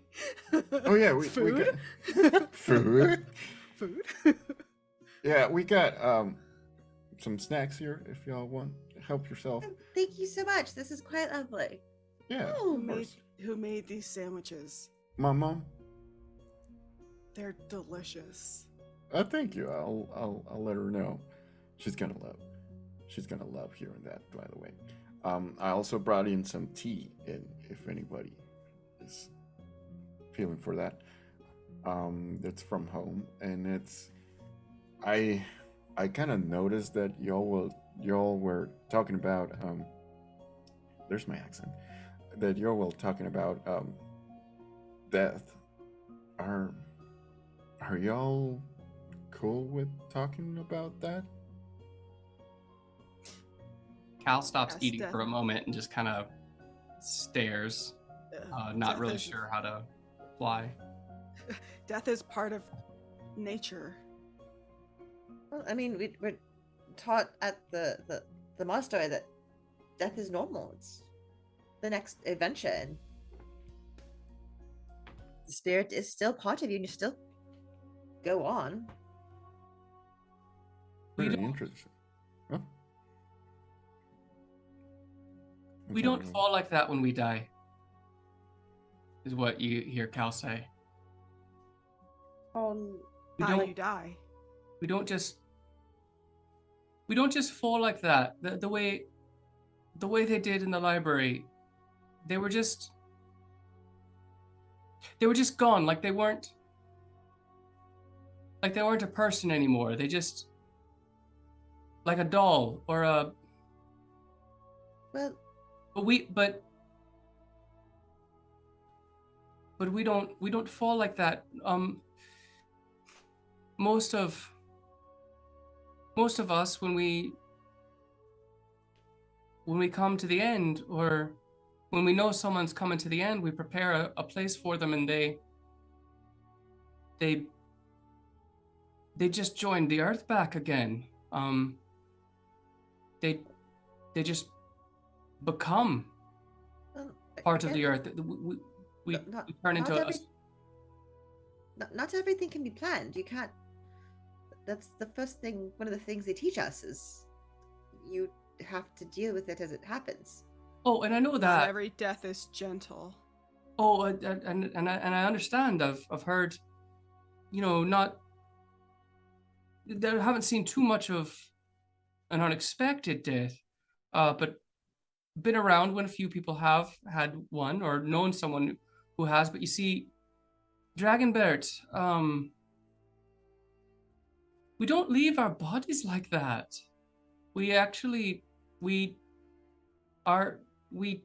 become trees or stones or things like that. We don't leave such an empty shell behind. And I didn't know that others did that. She was still there. She didn't change. So Have you not seen others of other species pass on before? And I don't mean that to be a rude question, but have you? Oh, not at all. But can't say that I have. I've lived at the root bed for most of my life. I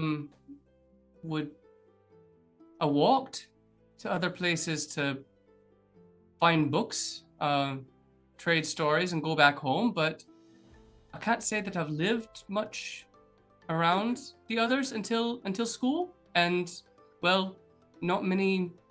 I never saw someone die at Jorix, and wasn't expecting to see someone die here in Illipin. But the Minotaurs that we ran into, I mean, they dropped, but I saw that you, Theodore and Ora, y'all had you had them sorted.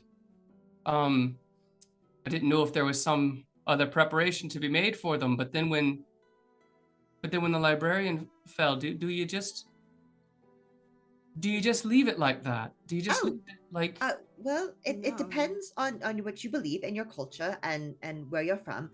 Oh, hold on, one moment. And Oria runs back to her room, and you hear her digging through stuff and the sounds. Oh, this is right. And she runs back with a very kind of larger book. You might not have seen it before. Theodora, you have. And she like flums it on the table. This is from my school, the monastery. We are taught different death rituals and what happens to different people and creatures as they pass on. It's part of learning about the veil. See, from what we believe and what I've seen is that everything has a spirit, a part of them, no matter what you are. And that's kind of how your kind transform into other things, is your spirit takes on a new form. Well, some beings don't necessarily, you don't see that instantly. Their spirit moves on to another place. Elves, our spirit goes to the Vale. We get escorted by other elf creatures, usually the clerics. I didn't go through the full training, so I know the very briefest of it. My division is we help the clerics so they don't get kidnapped or beaten up on the side of the road. Oh, People Guardians, get weird about death. I hear People you. get weird about death sometimes, especially with others that are so okay with it. But as you can see, and she opens the book and starts flipping through. So this one, this is about, this chapter is about kobolds. Oh, and then it flips. This chapter has information about elementals when they pass on. She was a water genasi, correct?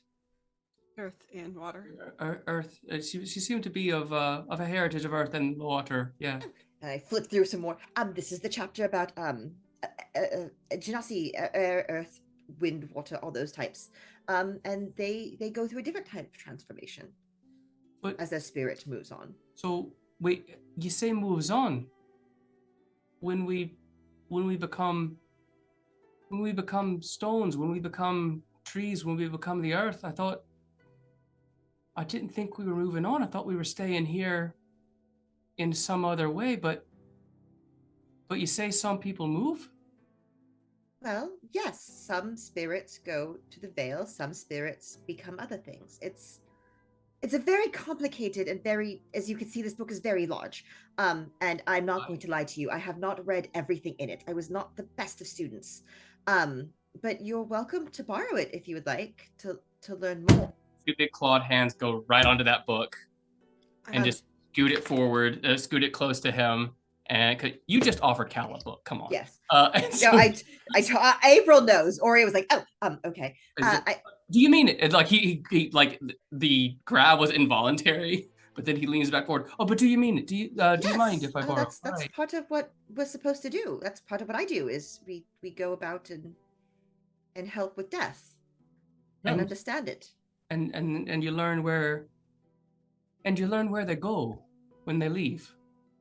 Well, I always did kind of question how much of that was true or not, but with my recent brushes with things, and I've met the lady of the Vale now, I feel, yes, things that this is, and she gets very serious and grabs your hands on top of the book. That is not the end. There are things past this, and sometimes the physical form is not the best vessel for the spirit. I think at that, Deodora will also like put a hand on Cal's shoulder and it's like, you have not seen much battle, but if you wish to be part of the world, it is something that you will see, and death is inevitable.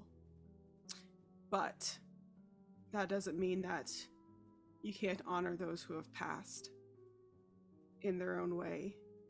And I mean, where I come from, when you hunt, you use all parts of the animal, not just the meat. And we honor the meat when we take it. Well, I thank you both. I thank you both, dears. Sad. We celebrate it where we're from. Yes. We celebrate what you've done. And Aurea, you made sure I stayed here. I know that. I saw that when I was caught. You kept me from slipping away, and I thank you. And Deodora, you put yourself in the way. You put yourself on the edge so we wouldn't go over it. I thank you for that, and Tobi, thank you so much for making sure that they didn't go over that edge. Of course. But I'll think more about this, and no, Tobi, I'm not quite fine. But I noticed that.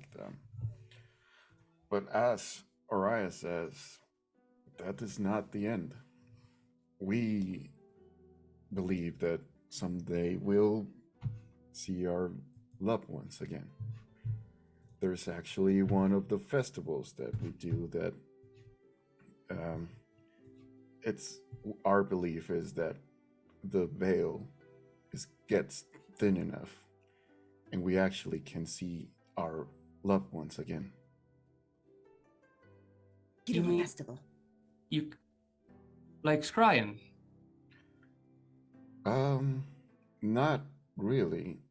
That we can actually see them and they can actually see us in a sort of looking on a lake kind of thing where you can see on your lake your reflection and now you can actually see your loved ones. That is our belief, actually. And we celebrate that because we welcome death as a friend, but and they take our loved ones with them. But we're not, it gets sad at some point, but we are happy that our loved ones are in a much better place and we actually look forward to see them again. That's of course you would. And this place, it is better, you say? We believe there it is, yes. And then that's good to know. Thank you, Tobi. Of course. If you'd like to learn more, next time we're anywhere near a temple of the Lady of the Veil, I can take you in. Oh, do I need an escort? Is it dangerous? No, it's not dangerous. It's just, it's usually easier to get into the library and find things if you have a member of the Veil with you. Then I would certainly appreciate a guide then. Thank you, friend. I think Theodora looks over at Tobi when Tobi's going through like what his family and his culture believes, and it's like, we do something similar in my tribe. You honor your ancestors and those who have fallen before you, and you celebrate the people who they were.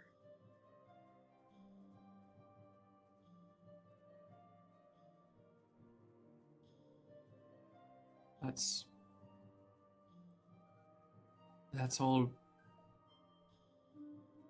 It's all quite beautiful, to be honest. You see, I never thought that they went anywhere. I was told growing up that I was living under the tree of my great. She was really good.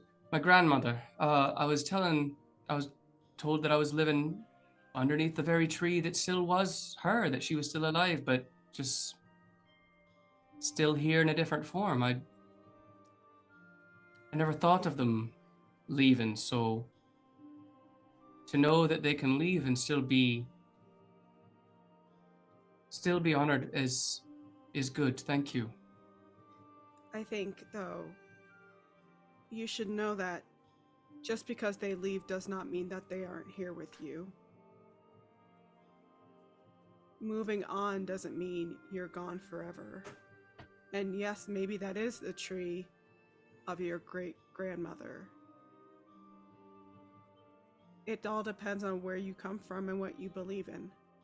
Right. Like Tobi said, there's points of the years and festivals and locations on this world that the veil is thinner. And there are times where you can talk to them. And even see them. I mean, I go to the veil, or a form of it, every time I kind of disappear. It's like a mini version, not the full version. Is that where you go to? Because you just... You're not just invisible and just standing there. No, it's part of us, the fairy folk. It's part of our belief of the veil and the Lady of the Veil and what we do. You're a wonder, you are. I don't see anybody. Don't think I don't see ghosts or I don't really run into anybody in the veil. Just a quick okay. Well, that would be crowded, I would assume. Probably get very busy. Wouldn't come back very quickly. That would be cool. You're a wonder, you are. Did you know that? Well, so are you. Oh, well. You did that thingy with your breath. Oh, yeah, that. Oh, yeah, that. That's really cool. I can't do that. Can you do that? And she just spits on the ground. Nope, can't do that.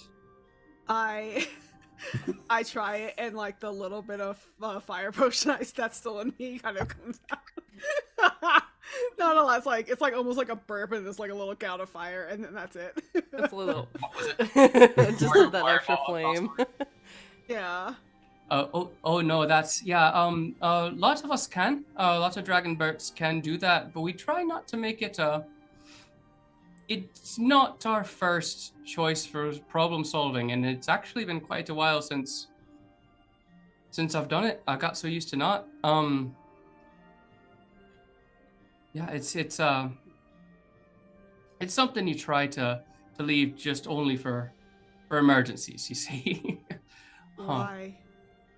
Oh, well, can you imagine that an entire hillside just crisscrossed with tunnels of nothing but bellowing banshees breaking the walls every time they needed to get something done? You chaos.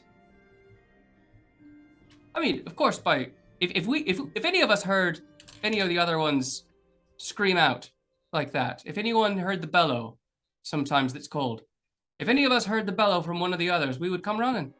But imagine if there was an emergency every 5 minutes because someone had to open a pickle jar and had to bellow to get it open. No, we try to leave it only for emergencies. I understand. I think if we are... I don't know what is going to happen with the professor and the library and whatnot, but I think maybe it is best that you use the tools that you have. Well, I'll remember it sooner or later, should I have need of it. I know that I did remember it a bit late in the day, No, but... that's not what I'm saying. I think I'm not blaming you for that. What I'm saying is, depending on what happens and considering all of the stuff that we've done, we've gone through in only, 2 days, 3? It's been... You might want to consider using it more in battle. Oh, battle. Okay. Well, that would require me knowing that I'm going to be in a battle soon, and I'm not quite sure I would like to. You're never going to know if you're going to be in battle, but you should always be prepared. At this point, we've gotten into a fight every day. Every day we wake up and we get into a fight. I just thought that was how you lived. No, When we stepped into Ori and I stepped into the city, and we're almost immediately in a fight. I thought that was just maybe the city's just bad. I'm gonna write that in my thing about the city, just so everyone else knows. Any of the fairies that come through. This is one of the most violent cities I've been in ever. Oh, is that so? 3 fights in 3 days. It's never that bad. Well, I lived in Jorix for years. Didn't have anything like this. I'm not sure that this is a city thing. This might be a poor sampling. I really thought it was you. I thought it was the two of you that got into fights. Well, I'm used to scraps with Blackstone, but never to this kind of level. So maybe it's Blackstone, because as soon as we met Blackstone, we immediately got into a fight. It's just the moment we've met Blackstone. We met him when he was in a fight, basically. Yeah, we didn't have any problems until then. Oh, speaking of, we can't keep him waiting, then can we? I thought he was meeting Sam to bring him here. Oh, I didn't know. Is that not right? I'm not quite sure that he was. Was he going to bring Sam to us then? Sorry, it was a fog. The whole walk back from the university was. It's a bit of a blur to me now. If that wasn't the case, then why did we send him? I'm gonna cancel. I thought just in case. I thought Blackstone was gonna cancel with Sam and then come back. I think at that point we actually cut to Blackstone. Over to Blackstone. You've been waiting a while, about 4 hours, because that's how long it took. You've seen that things have gotten rowdy outside as the ceremony is approaching. But eventually you do see a small halfling. Looks like he has, instead of the usual side braid, which you've seen him have before, he seems to have put it up into a bun. He's wearing a very nice flower on these purple velvety robes. He looks like he's a little overdressed. It's fine. As he's kind of walking in, he is holding a book, and kind of is just looking around the shop for a moment, before he sees you, Blackstone. And he immediately recognizes you and goes, oh, there, okay. And will come walking over to you. Sorry, is Cal here yet? I wanted to look nice. It's fine. Well, first thing, you do look very nice. Oh, thanks. Secondly, well, we'll figure out what to do, but first and foremost, Cal and the others have sent me here to give you a very important message. Oh, is he canceling? I knew it was a really bad idea. I shouldn't have asked. Oh, well, actually, it is nothing of the sort. Although, I should be very sad to tell you such news. But I am happy to tell you I do not have that news to tell you. However, the news I do have to tell you is very important. And, well, Cal had a very upsetting day earlier and he was taking a moment to gather his thoughts and change clothes. So, I was here instead to make sure you didn't miss everyone. Oh, okay. Would you like a cup of tea? Oh, always. I'll always want some tea. This one is lavender and honey. Oh, that's my favorite. Okay. Okay. I don't Well, want to take. here. That's your cup. Let me. Mary, can I have my usual, please?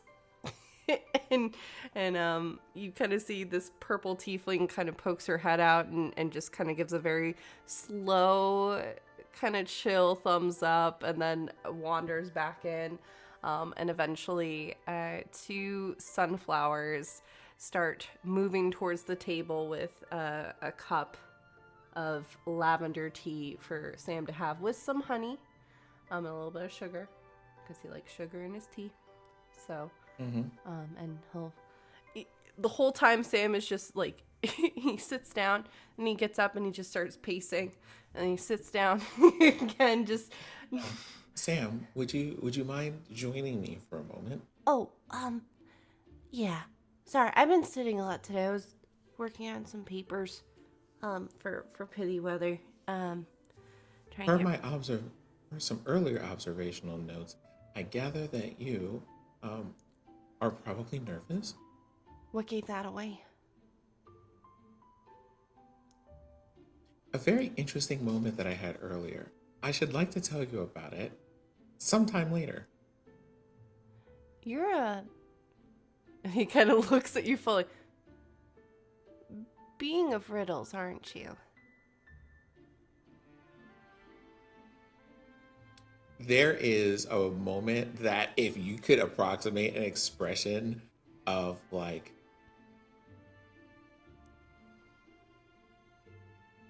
I guess, heartache, that would be the expression that he has. Well, unfortunately, I have to be. What do you mean? Well, if it were up to Deodora, I would tell you immediately, but I can't right now. So, do you have a cup of... We have very important... remember, I said we had important things to discuss. Yeah. So, Do have a cup of tea if you would. And I'll just slowly lift the mug up, never taking eyes up. You see it's a mixture of curiosity, but also confusion on his face as he's trying to just put everything that you are kind of laying out on the table. I am also drinking. I'm also going to pick up a cup of tea, and Sure. when it's one of those, I have the cup of tea, but I'm clearly wearing a mask. It's not like I can drink it necessarily. You see Sam, it's kind of like that Naruto episode where they're waiting for Kakashi to take off his mask to see the full face. You kind of see him leaning forward slightly to see if you're actually going to remove the mask. This is very important, Sam. Oh God, And you so can do I that am too? I learned it was a very useful skill. Right. So we have a very important thing to discuss. And the very important thing to discuss is about Lyros. Okay. I take it you're familiar with Lyros. I'm a student there. I start after the festival. Well, there was I heard that you went on a small adventure there recently. Yeah, Cal mentioned he really likes the libraries and stuff. I actually found him in the library when I first met him. Pity Weather had me go and get him for a meeting. Never mind. Anyways, but he was kind of in a library reading a book, but it was actually underneath a tree. Sorry, that was too much information. Anyways, he wanted to see one of the libraries. And so I took him to, there's 4 libraries at Lyros, and I took him to the one that's got all the magic stuff and history and stuff. So I took him there, and and he ruffles around in his bag for a moment. There was a paper that Pittyweather gave me when I actually went to go get Cal. I got special permission to go into the restricted section. So this paper lets me go in there, and as long as I let Pittyweather know what I'm looking into, I can do that. Not many first years are allowed to do that. I have very special permission. It's quite prestigious. But yeah, we were looking around. And I know Cal checked out some books. It's fine. Yeah? Well, that's very important because shortly before your arrival here, we went to go do some very important tasks, and one of them was to return the books that Cal borrowed. Why didn't he just give them to me? I told him to give them to me. I said I would return them.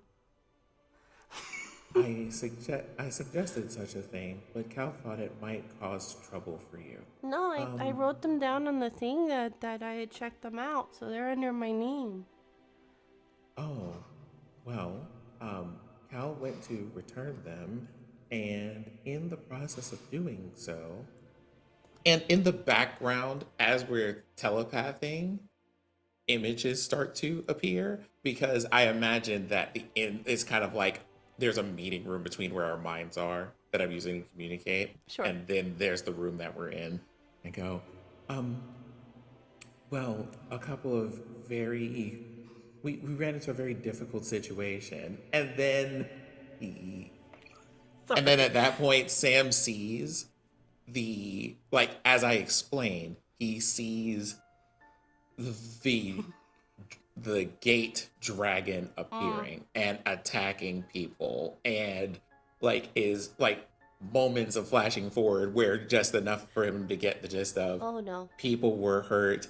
I had to go and retrieve the crown's guard in an unconventional way, and the thing that happened with the librarian. And you just see Sam turning whiter and whiter. And It is very important that you stay as relaxed as possible at this moment. Just because hits the table. Completely I rolled a 1 just to see if he would make that save.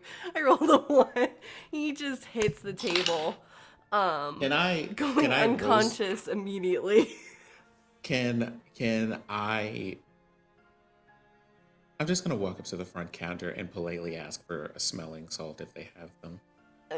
They're in like a little, because the shop is known to be so relaxing that sometimes folks will fall asleep in it. So there's a small satchel of smelling salts that you can use. I just go and grab them and I use them to wake up Sam.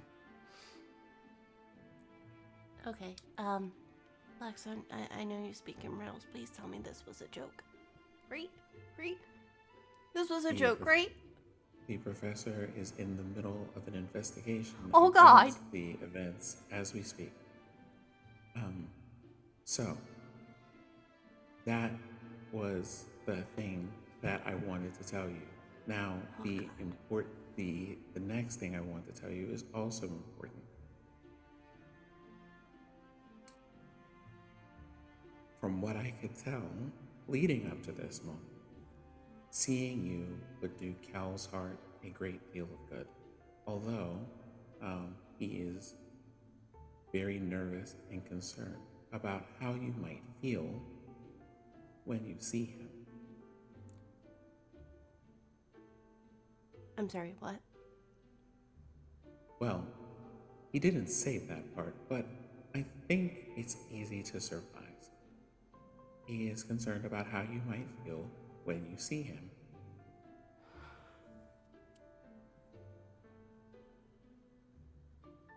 And Sam's kind of just staring off in his face.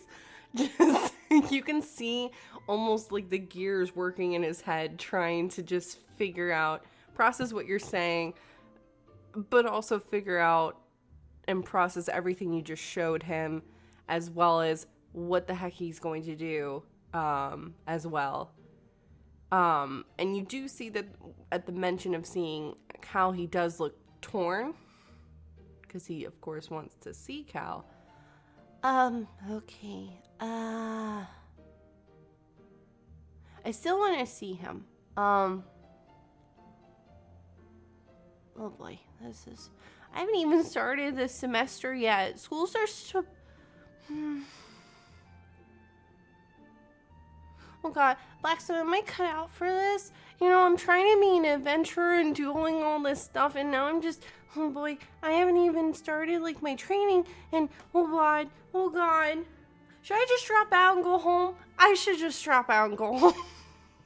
Sam, it is very important that you listen to me at this moment. Yeah? Being in school is a very important thing to do. It is not what makes you important.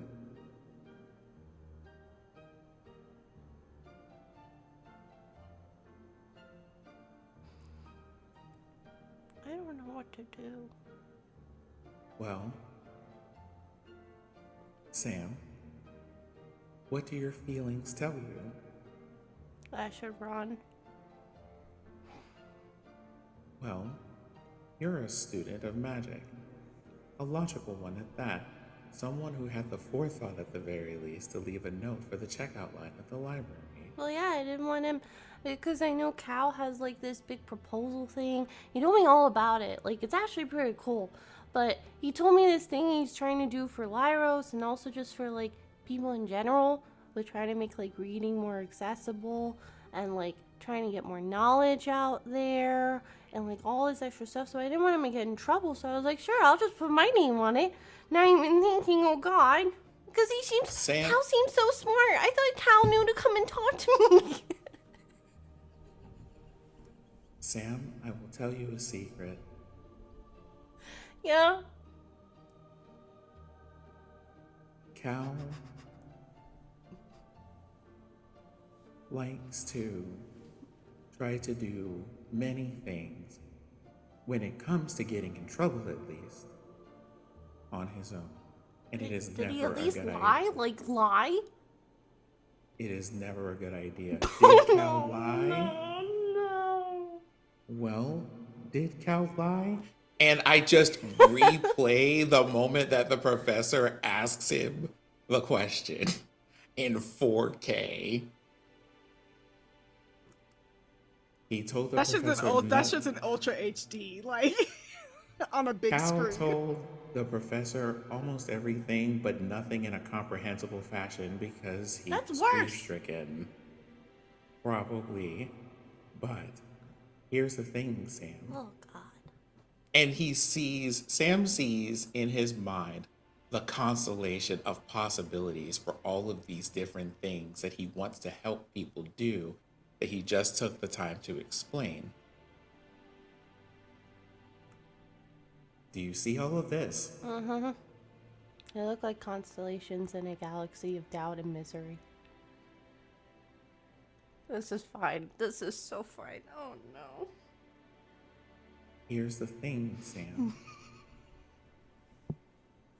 This is a wonderful set of possibilities that I see for someone who, for all of their intelligence, still finds it within themselves to put people before their studies.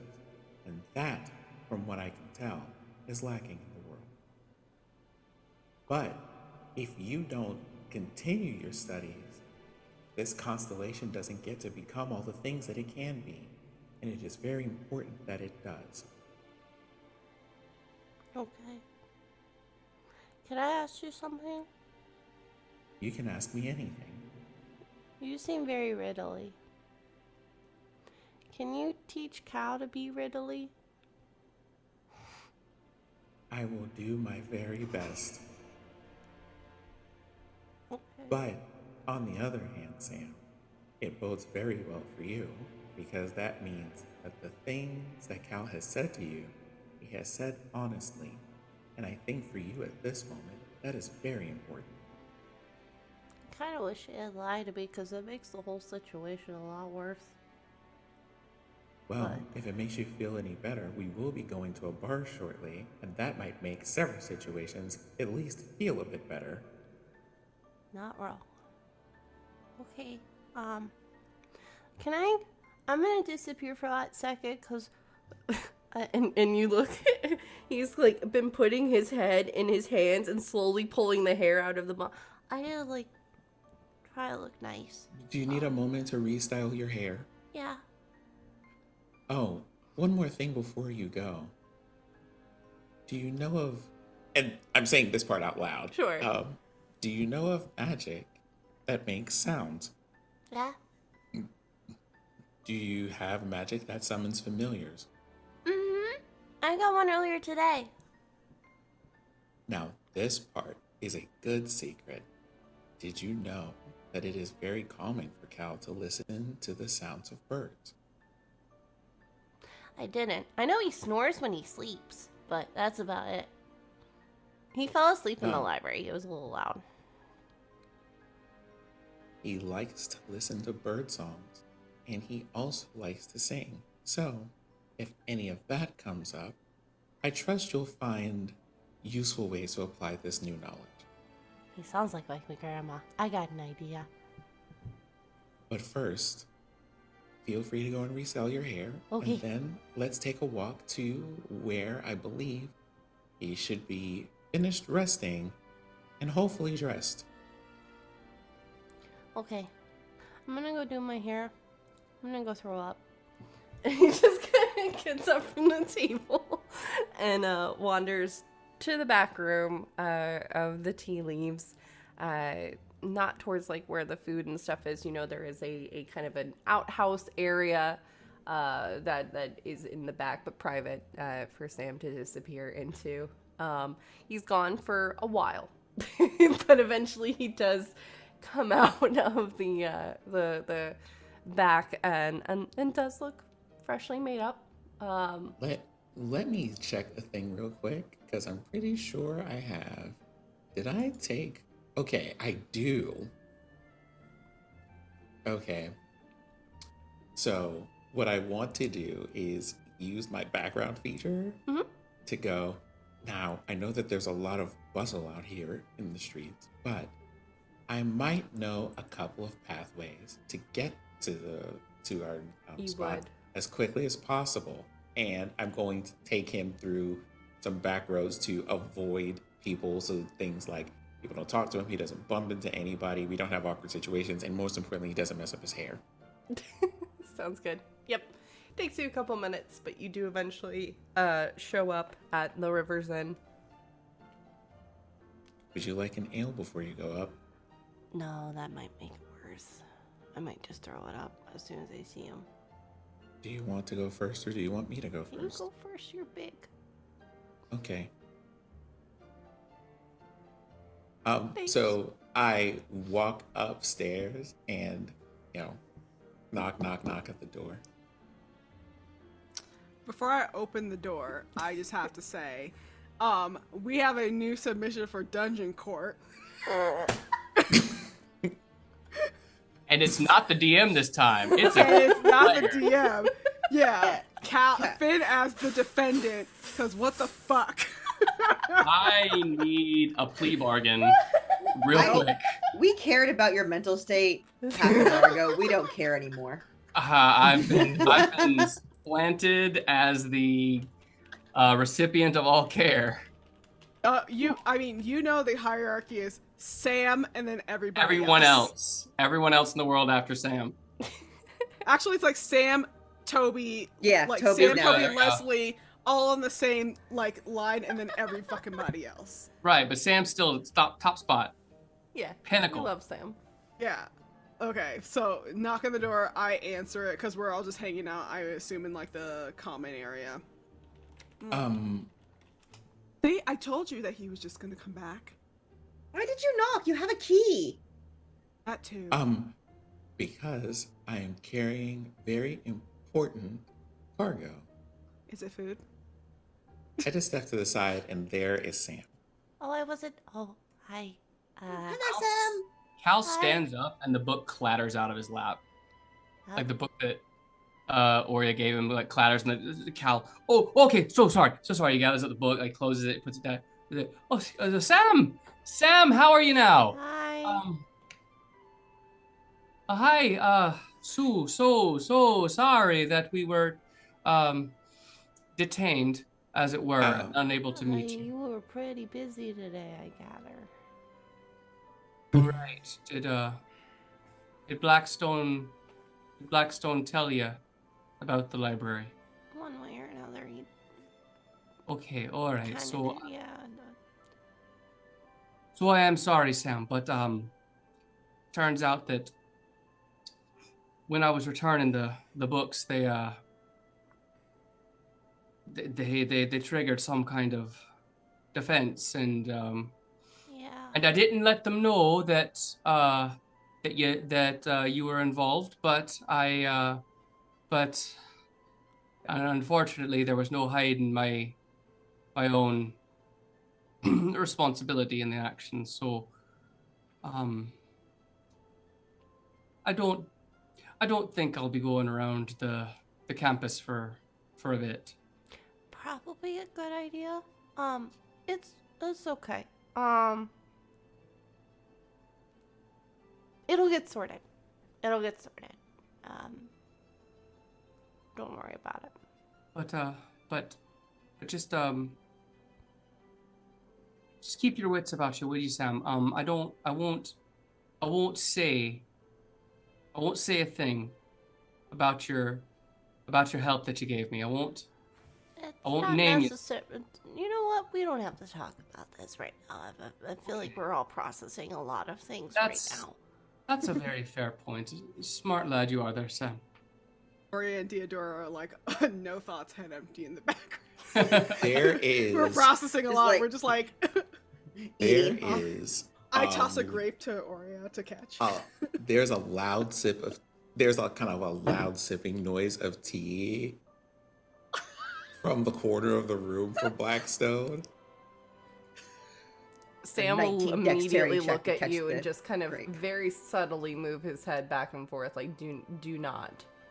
And then Can I I do a also perception turned my check to see head. if I And then I turned my head and I also just look very directly at Theodora and Oria while taking that sip and put the cup down after Sam makes that like that slight motion, just goes.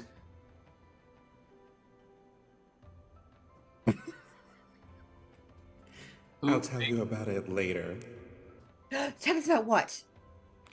Do you say that out loud, or in your Oria? head? I always answer out loud. Oh my I- god, I Sam el- immediately I elbow looks at Oria. Blackstone. I elbow Oria. Oh, sorry, I got. I know what you're doing. Don't do that. Grape was in my throat. The grape. I had a grape stuck in my throat. But What? I yell what when I'm choking. Teach him to do what you're doing. And he's looking directly at you, Oria, but pointing at Cal. Teach him to do that. Okay.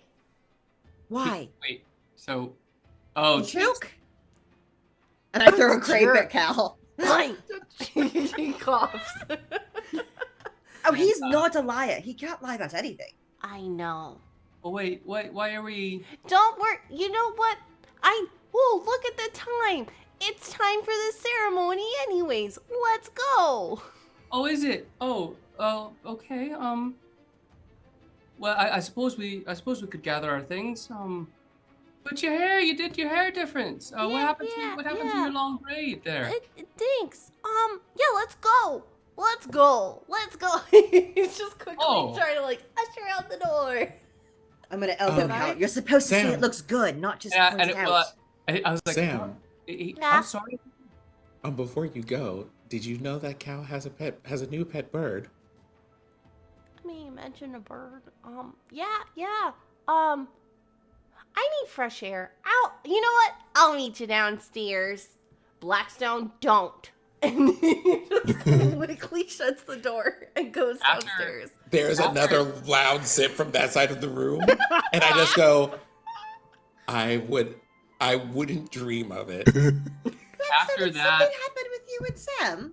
well, I think, I'm sorry. Did I embarrass Sam? Was he self-conscious about his braid? Just Was say he? it looks nice. Oh, He have new okay, hair. well, Compliment his hair. I was you going just, you just pointed it out. You didn't say to. it Well, I looks was getting nice. there. I didn't really have an opportunity. I That should feel be the like first the thing out of hair your is mouth. not the issue here, but more importantly, let us all get ready to go, and then let us go out. Okay. All right, certainly. Let's do just that. DM, do we Cal? know what the dress code is? I mean, or you anything can for kind the of take a ceremony? gander outside.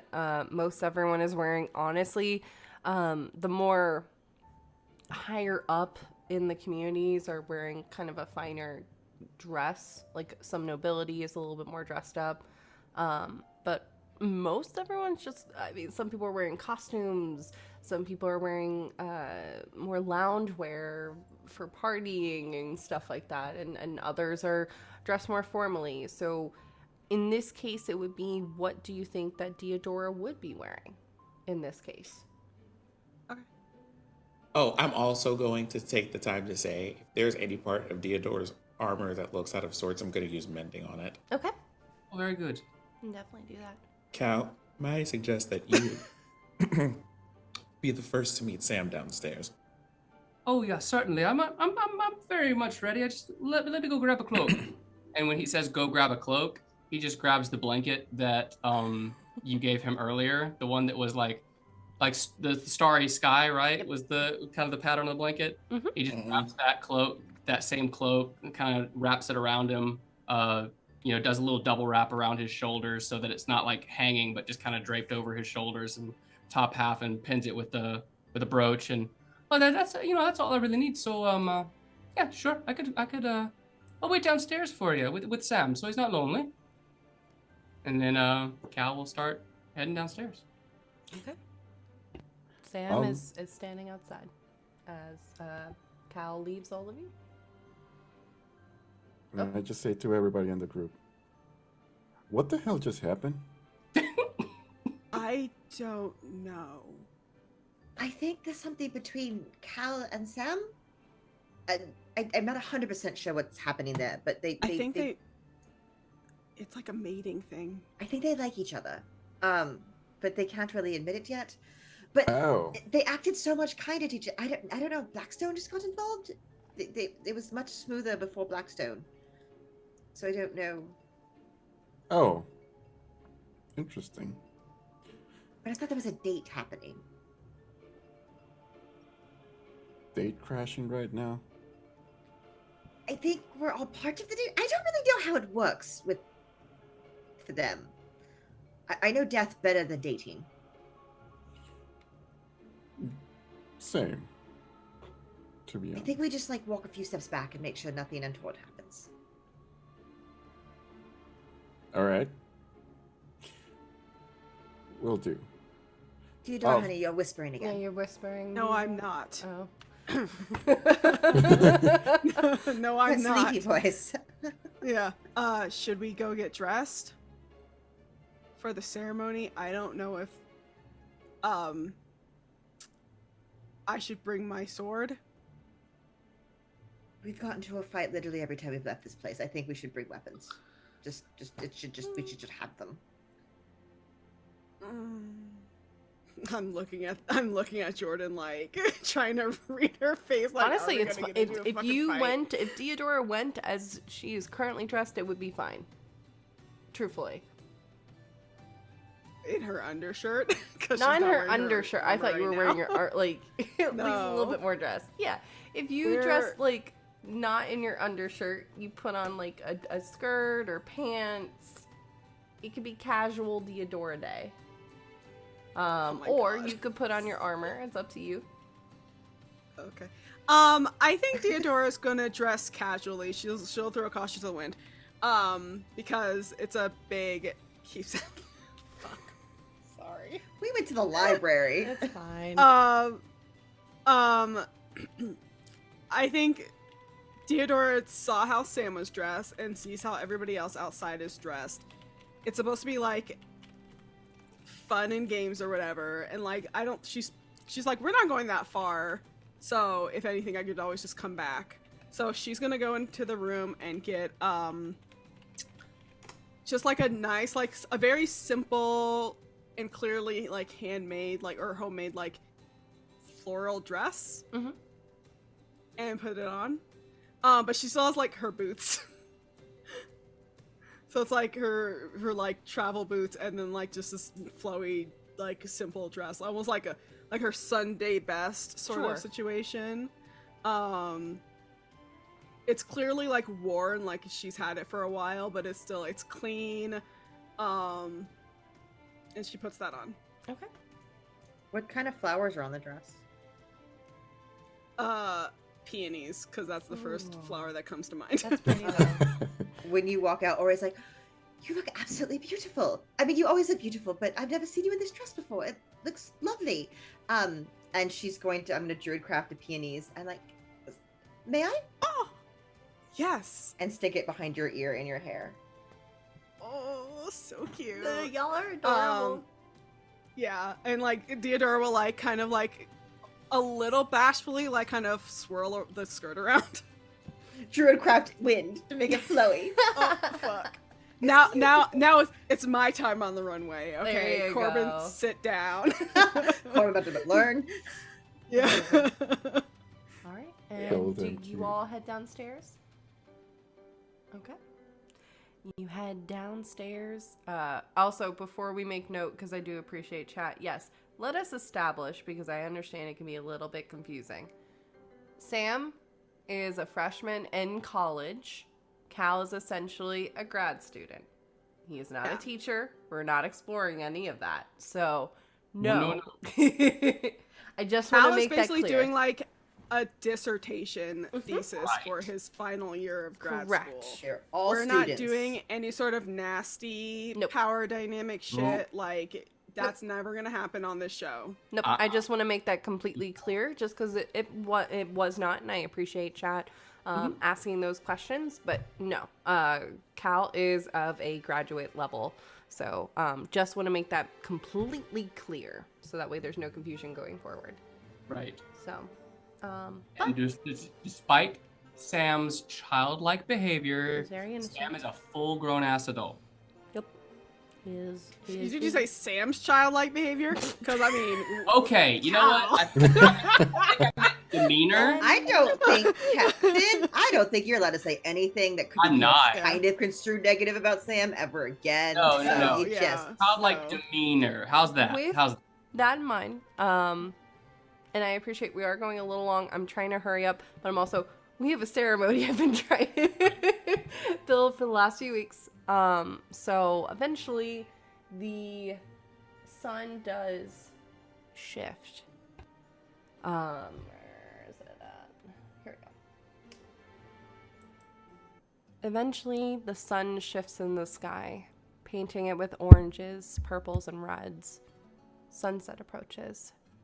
Everyone is slowly milling out of Illipin, past the caravans and food to gather around the hill that now holds a small stage with 6 individuals sitting in wait. As the sun begins to sink lower on the horizon, a red tiefling with long black hair pulled into braids makes her way to the front of the stage.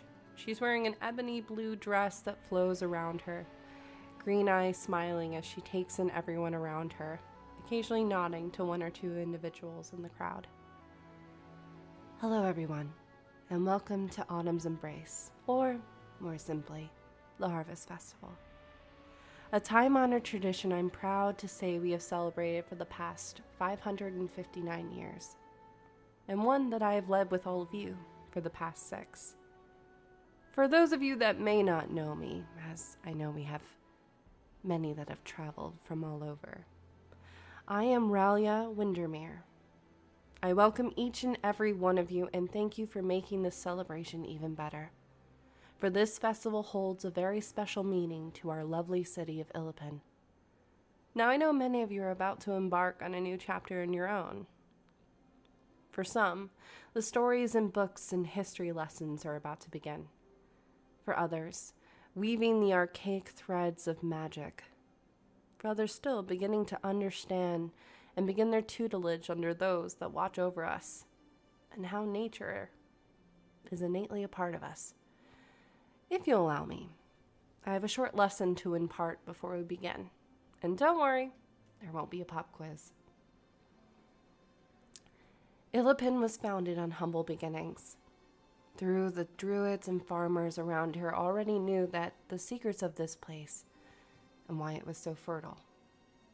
In a different age, our ancestors came to this land that had been marred and scarred by the rupture. Nothing would grow. Beyond that, this place was protected by several beings that needed help. They had food, but no home. A bargain was struck between these groups. The beings would offer protection and guidance, and help with food, as long as we were able to offer them a home in gratitude. This rejuvenation ceremony at the time of the harvest was then created, where the magics, and you see she kind of raises her hands up as the small platforms kind of rise by her. We have the archaic as a purple flame starts slowly emitting, weaving a dance through the air. The spiritual goes onto the center pillar as white and blue and yellow starts also moving together. And nature, a green and blue energy forms on the right. All come together. And you see all the magic starting to form and swirling into a ball of energy that will give a blessing to help continue.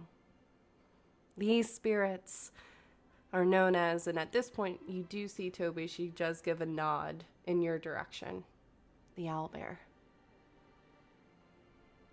A crab, and she at that point gestures towards the river where you see that there is appears to be a druid, another gnome is kind of standing there, and actually you see a slightly larger kind of crab just kind of hanging out on her shoulder. And a sparrow gestures towards the opposite side of the crowd where you see that there is another Aarakocra gathered there with a number of other sparrows kind of circling around them. Now is the time that we do this ceremony to honor those that have been here, those that continue to be here, and those that will be here.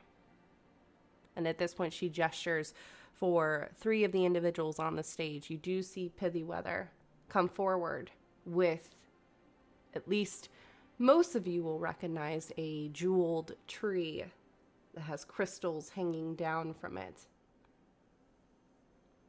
Places it on the altar where the archaic energy was moving. A half-orc woman wearing robes of blue and gold steps forward, wearing long braids that have been elegantly woven with leaves tied together, steps forward with, it looks like a basin of water. The next individual that steps forward appears to be more of a woven kind of features. Deodora, you're able to pick out immediately this is a warg that is stepping forward to offer up branches and leaves of gold and red. The objects are placed on the pillars as Ralia is holding the magic, continuing to move it forward. The four of them move together, and there's a bit of light that grows until it's almost like they're holding a miniature sun in their hands. The magic swirls like a hurricane, slowly grabbing the crystal tree, grabbing the branches and grabbing the basin, pulling it all together. Ralia moves along with the rest of the figures to the side of the stage, where all of a sudden you see the earth starting to meld away as it takes this offering of magic, of the archaic, the spiritual, of nature itself.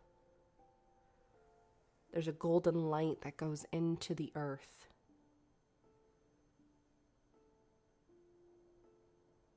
And all of you can see now on the hills and plains that are around the city, there's little bits of gold as the different fields are rejuvenated. They've offered so much in terms of food and shelter for animals, but also for the people that live here.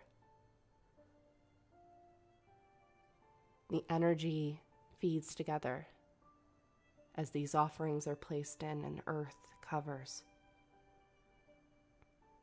Ralia quickly brings her hands down. We remember in this time that even if you may not have something that you think worthy to offer,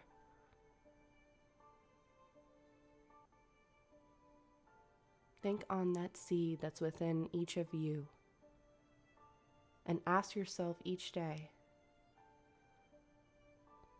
what is my mark on this world?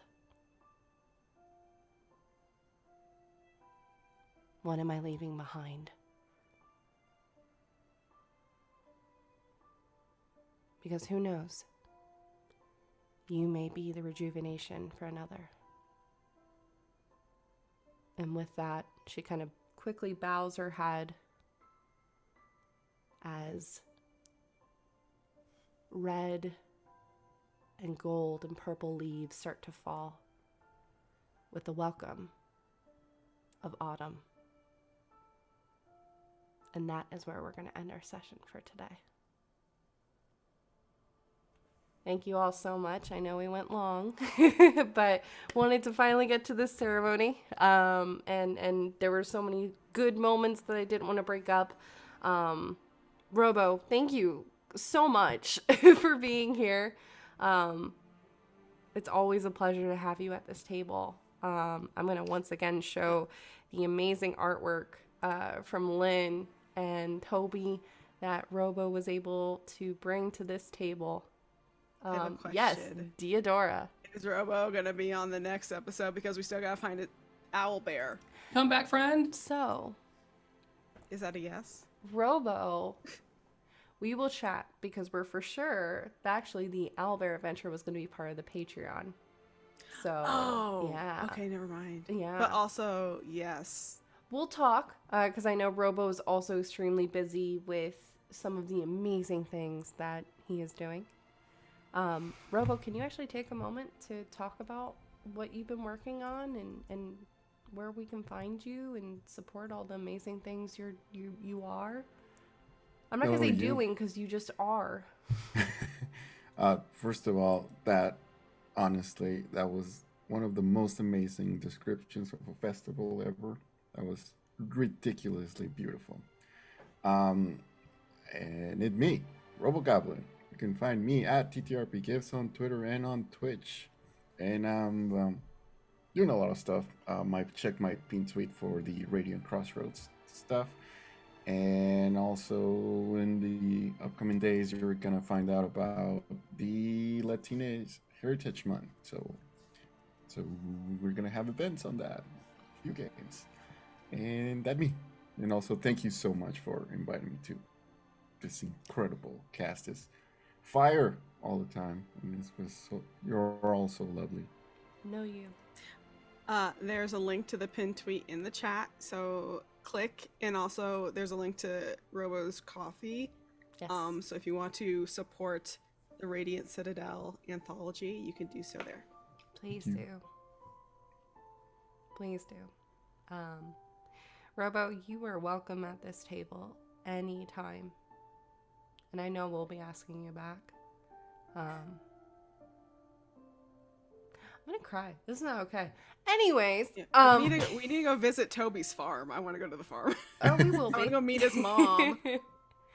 I don't know. You're just not allowed to leave. You are now to report every Saturday. You're a cast member now. You're a We're gonna be streaming a special special Stardew Valley session from the farm of Toby. Do not play with my emotions like that. That would be Do not do that to me.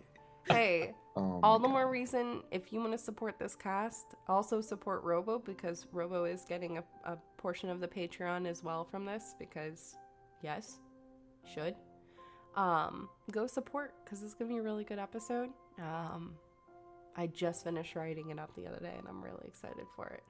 But yeah, go check it out, and we're gonna head out of here for today. Reminder, we're off next week, so we're gonna be taking some R&R because it's important. Mental health is important. But we're gonna head out of here. Do we have recommendations of where we should head out for today? Oh no. No. Okay. I don't have it up. Let me check. Abraxas Precipice is doing the that's right. charity stuff. Okay. Good. Yeah, them. Okay. Go support a good charity event. Only Play Wizards. Perfect. Yeah, we'll head there, y'all. Thank you again so much for hanging out today. This was an absolute blast. Take care of yourselves, and we'll be back in a couple weeks. Bye-bye, y'all. Bye. Oh, God, I gotta find the thing. Oh, God.